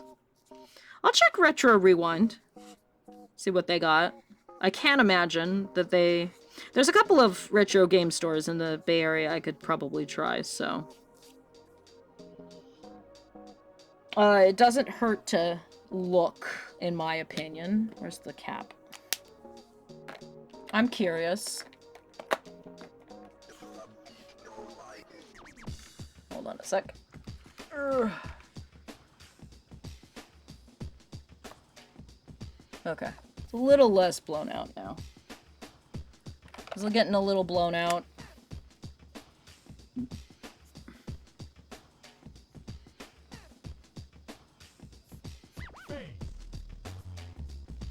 I mean, you know, in my opinion, one of the catchiest fucking themes to any video game is the fucking Tetris theme. Do do do do do do do.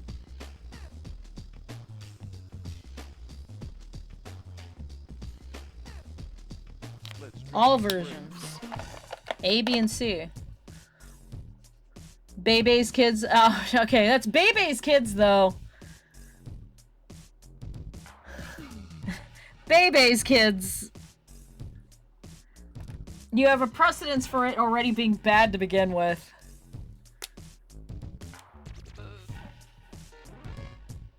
Just saying.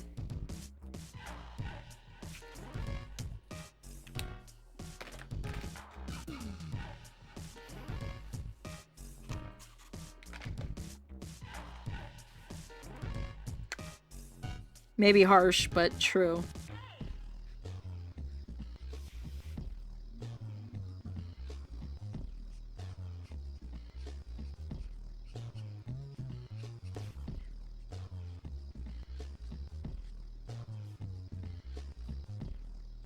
I can think of forgettable soundtracks. Like, I'm trying to think of, like, soundtracks that were absolutely forgettable. The Americanized DMC, pretty fucking forgettable. It wasn't as good as, I think, the core series, the real games were. I played it a little bit, found it a little too easy, quit, and never went back to it. And then, you know, solipsism is its own reward. No, there wasn't a... There's only 5 DMC games. I don't know what you're talking about. I like the B theme. But the B theme I want to jam to, and I can't play. The original theme I like. But again, it's always the contrarians who say B theme is better. Not that it isn't. It's a good theme. But can I also bring up the fact that, you know, there's a silent version where it's just the test, it's just the blocks. Oh, DMC? Yeah, DMC? No. They did. It was very forgettable, which was part of my disappointment because I like them too. It was forgettable. It was like super forgettable. Was not 10 out of 10 thought it wasn't them for a little bit, you know? It was forgettable, just like the rest of the game was. And now, hang on. I can't see this one and this one.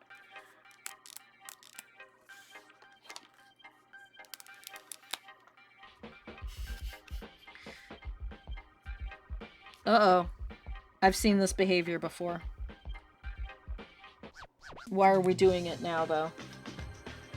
Yeah, earlier I was coloring, and there was an influx of ink coming out of my marker.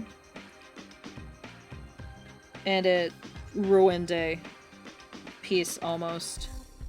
And I can see the ink pooling. There it goes! Alright, you get stored that way. And I was seeing it happen. So you're gonna sit up for a little bit. I'm not ruining another drawing. Sad face. Oh! Deep Black Bear, if you're able to answer, how much of the music from the current place you are in the expansion is from Final Fantasy 9? I had to fall asleep last night, so I couldn't completely follow. Also, I was fucking a mess too, so, you know, I was sobbing. But how much of that music from where you are currently is already... was from 10, or, like, has leitmotifs that are very similar to 10? That is reasonable beyond all doubt. I will look that up. Actually, Sam, could you also pop the link in the Discord in the general gaming area, too? Please pop that in there, too, so I can double check it then. And pick it up. You've been hurting ever since. Yeah, I'll bet. That game hits you in the feels.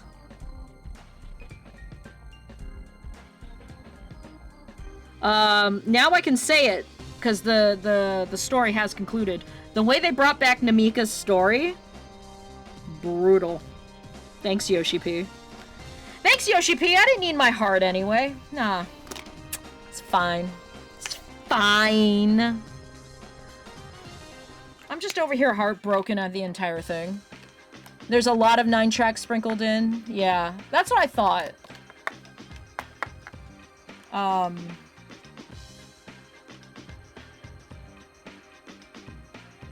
Yeah.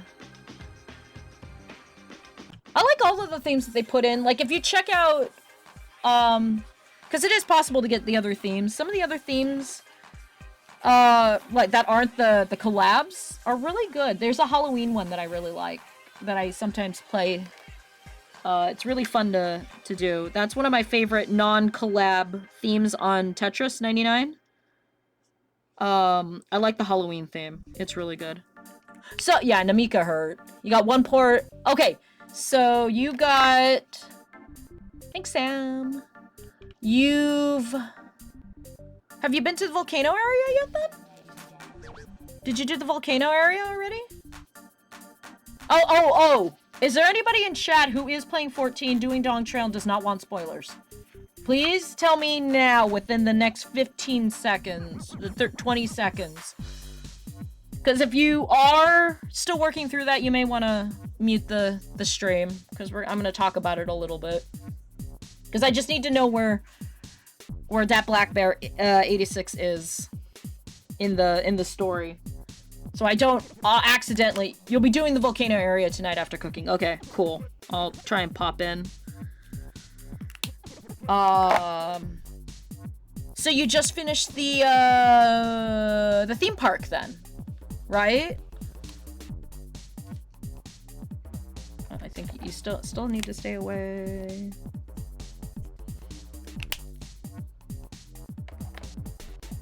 You did Disney World, yeah. The Ferris wheel story got me. That got me good. Oh, and I Want to Be Your Canary. I was waiting for you to get to the I Want to Be Your Canary part because I was like, that's the play. And I don't think Parfait had played it in a while, so I think the reference was lost on her until I told her. I was just like, I Want to Be Your Canary. That's the play. That's the play in 9. Everybody knows that. That's so cool. I was very impressed with the, Not you, too. Do I have another C7? No, only a C9. Yeah, I think I only have C9s. Well, it's good to know which ones are going before... That is a squeaky motherfucker. Before I do Christmas... Or, well, I guess Halloween, if I'm still doing it. I don't know if I'm doing Halloween. The music makes you so happy. I know. Yeah, this zone I was waiting for you to get into because I was like, oh, Major 9 feels. Major 9 feels. So,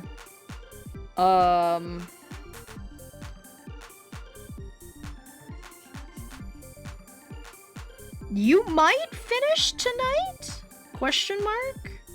I don't know. I don't know how fast you're moving.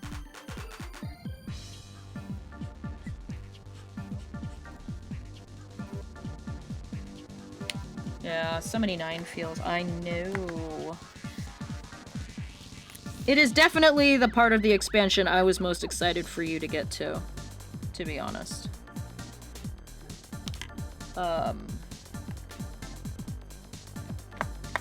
I'm wearing headphones that pen squeak went down your entire spine. I'm so sorry. I am so sorry.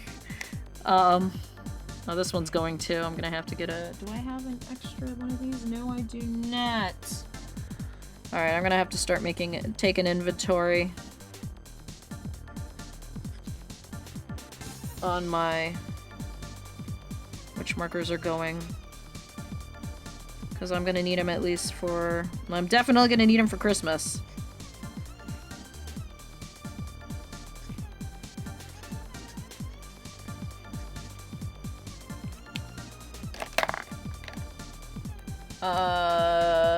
Yeah, prepare yourself because you're not ready. No, dude, it is... I am excited to talk about the final boss, as a concept, and, like, some of the parts in it. I'm eager to talk to you about some of it because it's...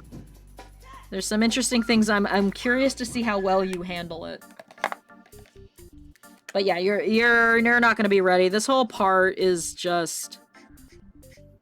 fucking Painesville. Thanks, Yoshi P. I didn't need my heart, Yoshi P. It's all good.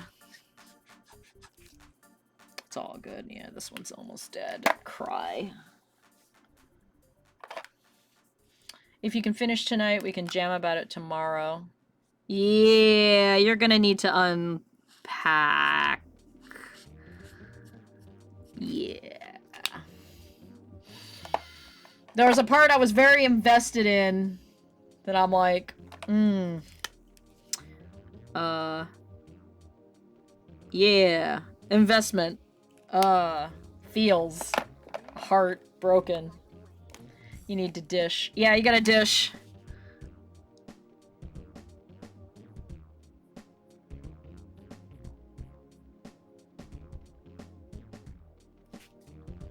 It's a good game. And I'll be there in like 2 or 3 years' time. Lol. Alright, I think I'm gonna finish this. And then I'm gonna call it a night. So I know I've got 20 minutes. I guess I can go a little bit longer. Oh, I haven't finished everything.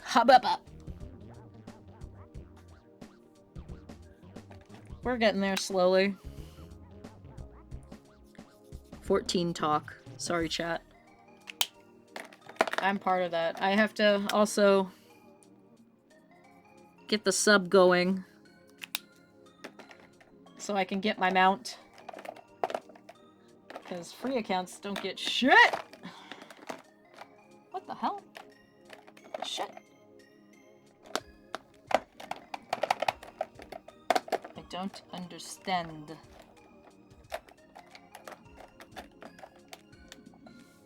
What? Are there two here? Okay. My markers weren't going into the pegs. I don't know why.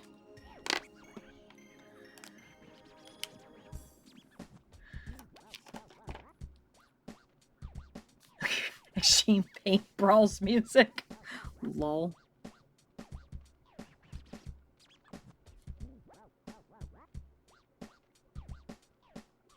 Okay.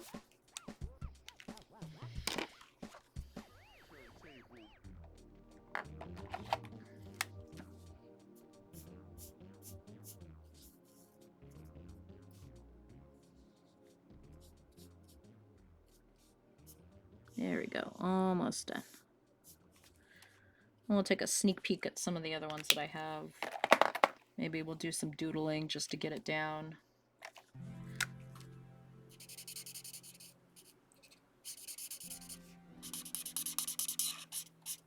Okay. There we go. What is your image color? Yeah, that's what I thought. I have a whole different one on a different book, but that's fine. Oh. Where is Mira Racer? You like experimental music that alienates most people who hear it. Don't judge you. Don't judge you. Don't judge you! Don't tell me what to do. You need help with leveling? No, I'm not gonna do the event. Do not expect me to get Moonfire done. I am not rushing. I don't have time. I'm not gonna get Moonfire done. I've given up, so don't worry about that. I'm not gonna do it. I don't have time to power level. I've been behind on this project for a week. And I spent all day trying to catch up, and I'm still not far enough. Yeah. I don't know what part of me thought it would be a great time to start a MMORPG right before I start 2 big projects of the year. Like a dumbass. Forgot to sign the last 4 that I did earlier today. That's how tired I am. Okay. Let's get her. Are you? There you are. Oh, I didn't do that. I'm like forgetting so many things. That's how I know I'm tired. It's just like I want to be done. And I don't want to leave it half done because my obsession with sets would never let me not finish. There's a couple of projects I haven't completely abandoned, I haven't gotten back to. That's just how it is. When you're a creative.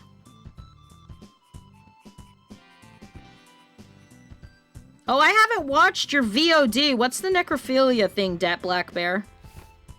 You gonna explain that to me, or no? You're not gonna explain it to me and I gotta go find out?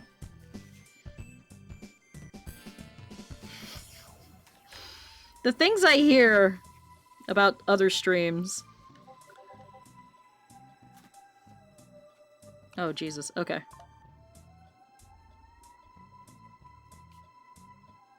There we go. Most of the things I think are done.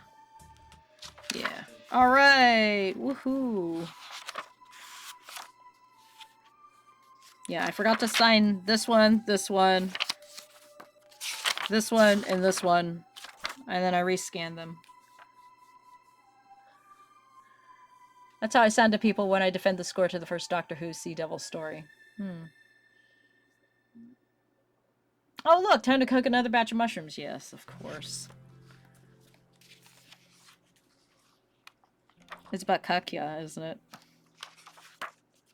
Were you looking respectfully or looking like a whore?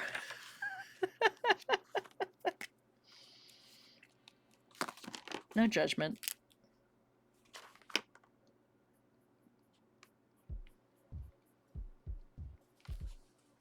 Music? You're just quiet. Okay. I heard something. This project always causes me burnout. Yeah, next year we're not doing it. If I were to do it one more year just to fill the book out, it would be Christmas outfits. And don't hold your breath. So, like, I'm not doing this next year. I'm tired. But this is... I haven't decided what the color of all the hoodie stuff is. This is like a lot of white and not... I don't know. I'll figure it out. Then Iris. That's for Saturday? So this is for tomorrow. No, this is Friday. This is Friday. Nero's Saturday. Renzo is Sunday. Iris is Monday. And this one I want to do like a pattern bikini dress top. And then like a plain... I was looking online for like new patterns and shit. So... there's that. And then we have Hideki and Jura, which are done already. Because I have done them before. Let's take a look at that. They have summer outfits. They're not swimwear, it's just summer outfits. But at this point, I really don't care. You know, to quote James Sunderland, I really don't care. So, they're done already. Same poses. We're just going to do that. I don't think I'm going to do the weapon spread with it, though. I don't think I really have a need for. So that's coming down the pipe. And then who's after these two jokers? Oh, I should probably have those on facing pages. Give me a sec. I need to fix that. Pencil, please.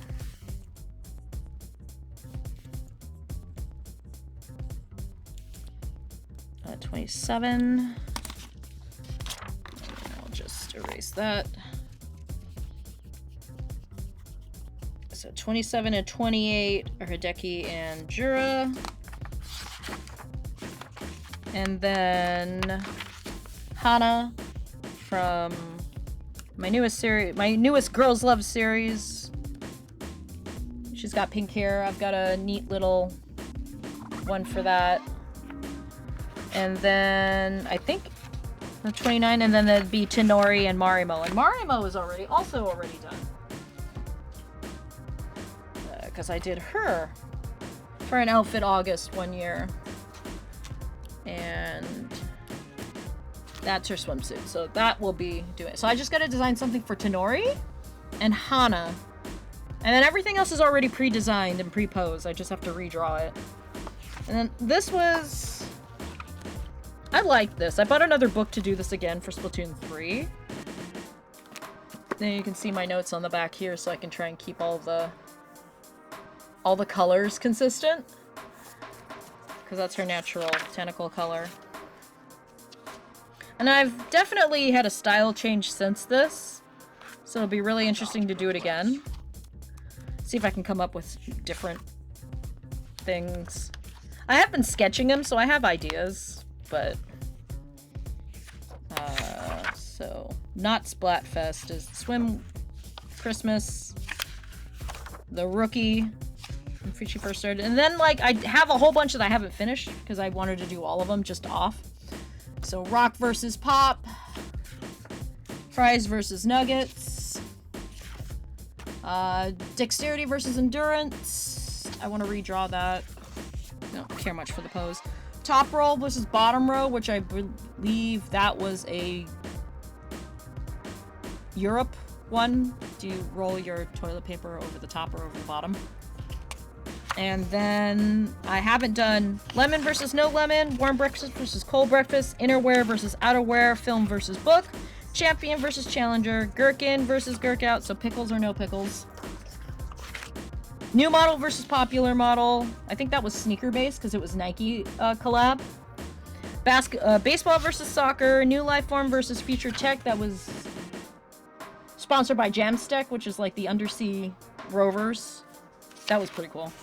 Mushroom Village versus Bamboo Shoot Village, because that is a classic Glico candy. Adventure versus Relax. Thick Pocky versus Thick Pocky.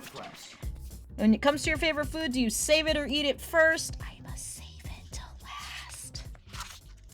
Bokeh versus Sukome. So, Idiot versus Straight Man. Kid versus Grown Up. Say versus Pa, which I think is Central versus Pacific, and that's for Koshian. That's the baseball... younger kids, like the high school age, where they start scouting for major leagues. Otani killed it when he was in that. Pineapple versus no pineapple. No pineapple, just deal with it. And I think that's it. And that was every Splatfest from 2. So I have a lot that I haven't done yet. Like, almost an entire fucking, like, Outfit August. Yeah, I mean, who knows? I could probably just bang these out over through the course of the year and then, like, post that. But I have a whole new book to do for 3. So, Marimo's done. The other ones that need, like, actual designing would be Tenori and Hana. Everybody else is done. So, and then that's it.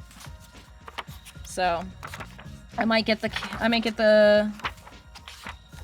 rest of it in, because I just need to be done with this one. Bokeh versus Sakome, can you be the Bokeh? I think if that were, because that was Japan only, if I were to vote, it would be Bokeh. Let me...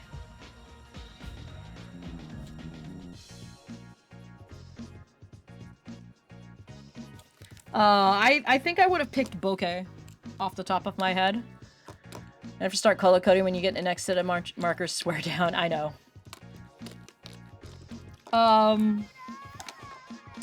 Speaking of Splatfest, the shirts are on the store for America, and guys, they're $25 each, and I want all 3. Splatfest is next month. I don't suspect anybody will be choosing the same team, so I've just given up. So... it is entirely possible I will be flying solo like I did last time. It is what it is. It do what it do. It be what it be. Oh, okay. So 1, 2, 3, 4, 5. So I have 5 left to just get down. If I get the pencils down, that's the hardest part. Pencils first, then everything else. I go on present. I mean, I stand my Scottish, aka lesbian, queens. Are the amiibos supposed to ship before then? $75 for 3 shirts, $80 for Splatoon Converse. Worth it, to be honest. Oh, don't even, God. Do not! I do have an anniversary coming up in October, though. Oh, you guys want to see the husbands? We do, since we got married, we do 2 gifts. I mean, if we don't count the spring anniversary. We do a traditional gift where it's... there's like traditional gifts for the first 10 to 15 years of your marriage, and then it's every milestone, so like 20, 30, 40, 50, etc., etc. And each one has like a different theme. So I'm gonna show you what I got the husband. He's not home yet. I was like, where did I put it? And it's sitting right in front of me. So this year is the wood anniversary. It'll be easy for him because now that because I'm into like fucking like dollhouses, I just have to pick what dollhouse. But for him, I bought him. Oh, it's upside down. I bought him this. It's a wood tray for Helldivers 2 because he's got like all these little trinkets and like change and pocket change and like his keys, so he can just like put things in it so they don't go rolling around on his desk. So it says, "Hey, hello to democracy," and it, you know, it's just like a little thank you note for Super Earth. It was either that or it was gonna be a music box for the Ultraman theme. But when I asked him, would you rather something cool but not useful or something useful and cool, he wanted useful and cool. He doesn't watch my He doesn't watch my streams, so he's not gonna know.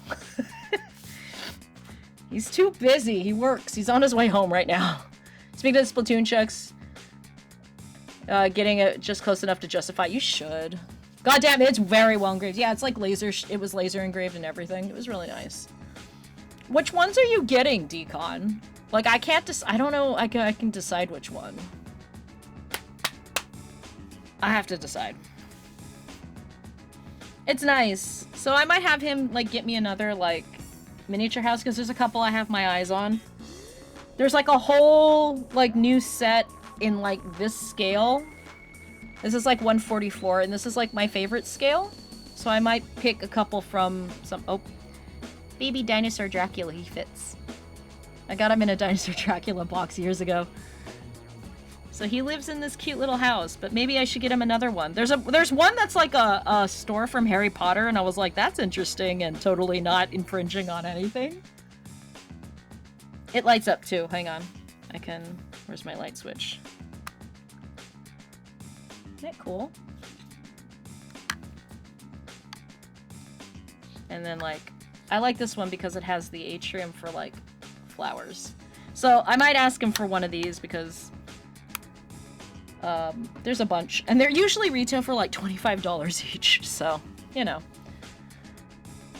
Your birthday is a week off from yours. What do you get? Oh, Sam, is your birthday really close? I've never asked you when your birthday is. Is it, like, it's the following week? I didn't know that.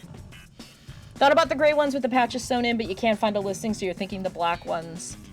Yeah, the paint splatter on the black ones is pretty sweet. That's the yellow and blue one, right?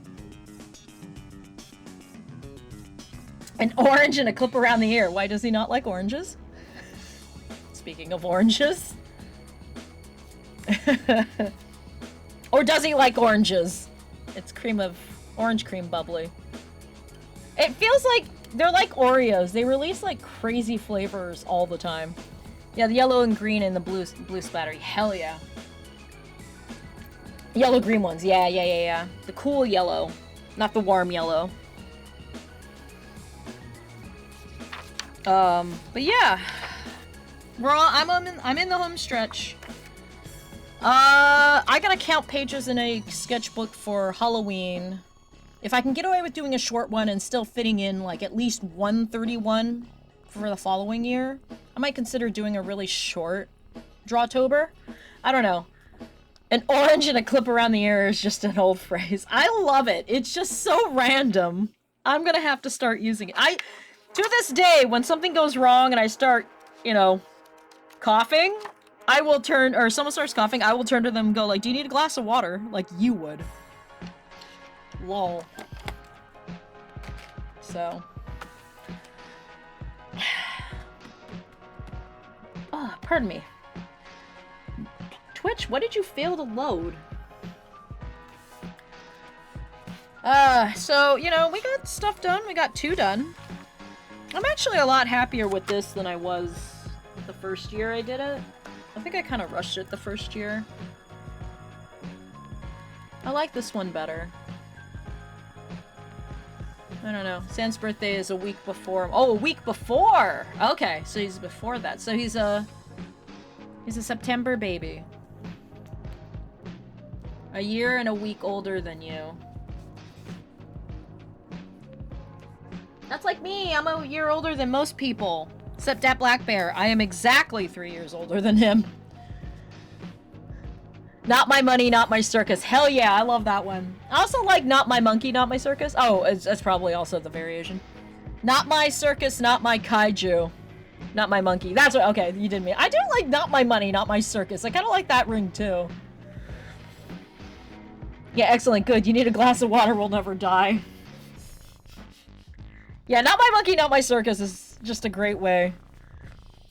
I like both. Not my kaiju, not my circus is the variation that I use sometimes. Which is great because now there's that manga or anime and manga called Kaiju number 8, so now people know what kaiju are. I love that phrase and spits on it. It's such a great phrase though. It literally is, I ain't dealing with your shit, GTFO, and good luck.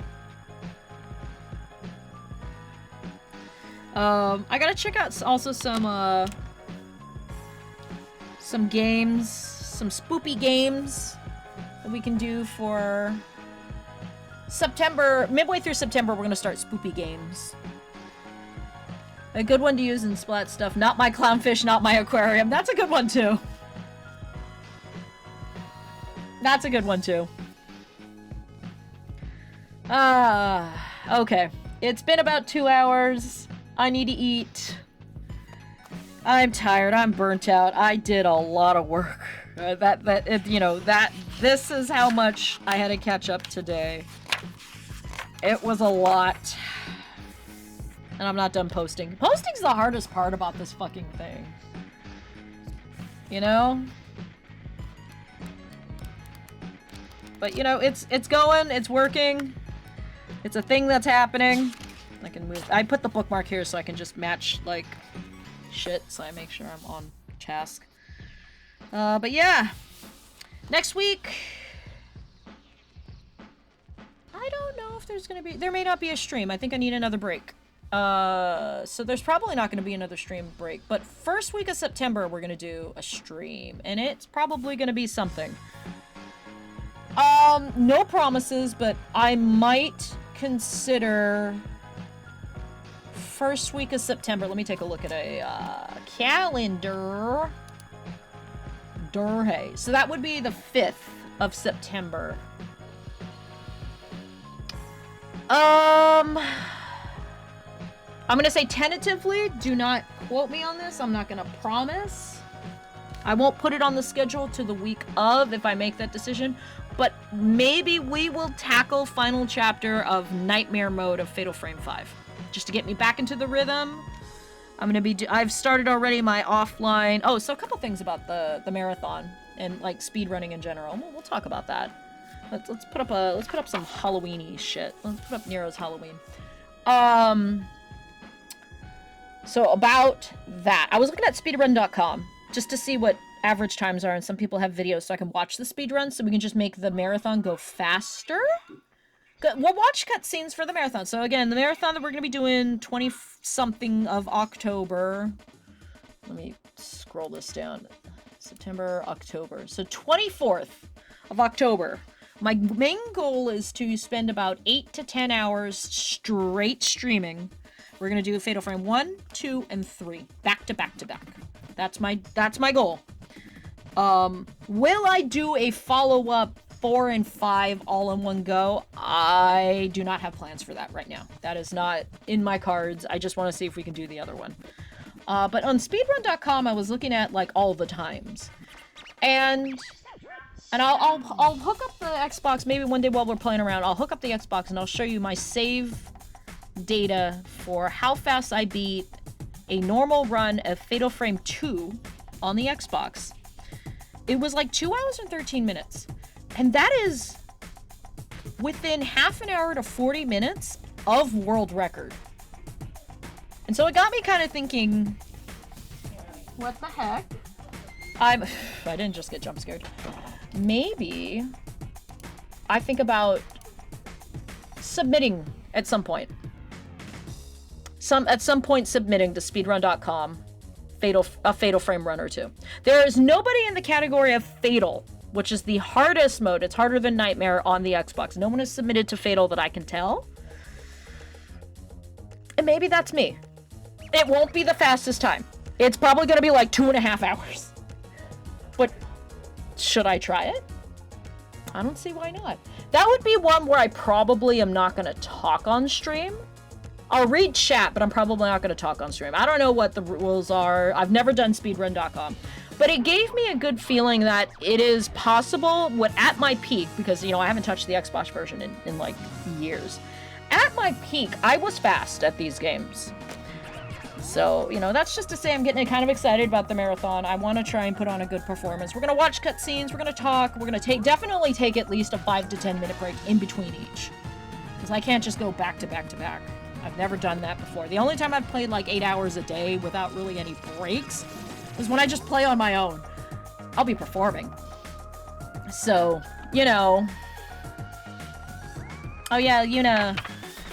There's our Yuna. Eat, go rest, great work. Yep. But yeah, my speedrunner arc starts now. I don't know, guys. Runs are valid if there's coming, but I mean, like, it's not that I don't think it wouldn't be valid, but it's also like, I don't think I could concentrate talking to you guys and still trying to play as fast as possible is what I mean. That's what I mean by that.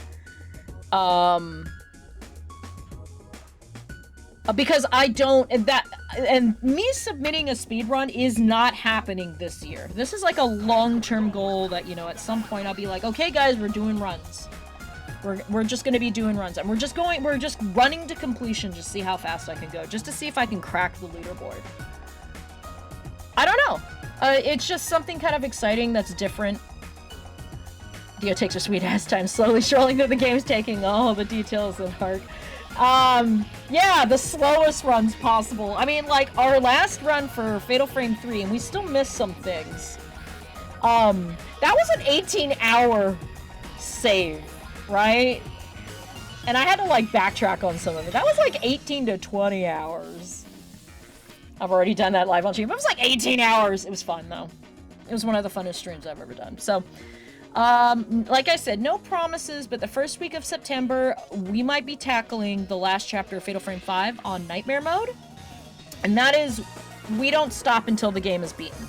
I'm also going to have to double check and see what endings we've already gotten, so we can do endings that we haven't seen yet. And unfortunately, that is not a game where you can watch the endings. I don't think there's no gallery where you can watch the ending. If there is, I completely forgot about it. So we're going to try and see if we can find some runs. Or find some endings we haven't done yet. We've seen both of Yuri's, we've seen both of Miyu's. It's Ren that we need to finish. Because he's got 4. I do believe we've done Shirigiku, though. I know for a fact that when we did the first time, we did the hard mode. We did the harder one of the two, where she has to drag you into the box. So we'll see. But yeah, no promises. No stream next week. No stream next week. I need a break. I need to get my head back in the game. And yeah. We'll definitely, let me double check. What is that icon?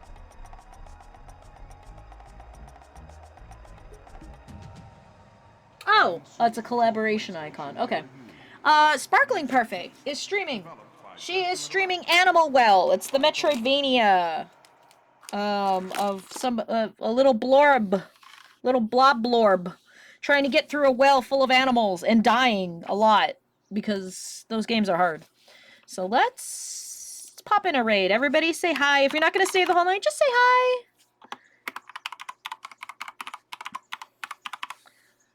'Cause, you know, she's working hard. Getting that bag. But I will see you guys 2 weeks. First week of September, Fatal Frame 5. Maybe. We'll see. But we do have to finish Nightmare Mode, so. You all have a... Whoops, caps lock is still on. Yeah, you take it easy, Sam. Thanks for coming, everybody. I'm glad you were here. Thanks for keeping me company through this crazy, crazy thing. And, yeah. Have a good weekend. Have a good week. I'll see you in 2 weeks. Good night.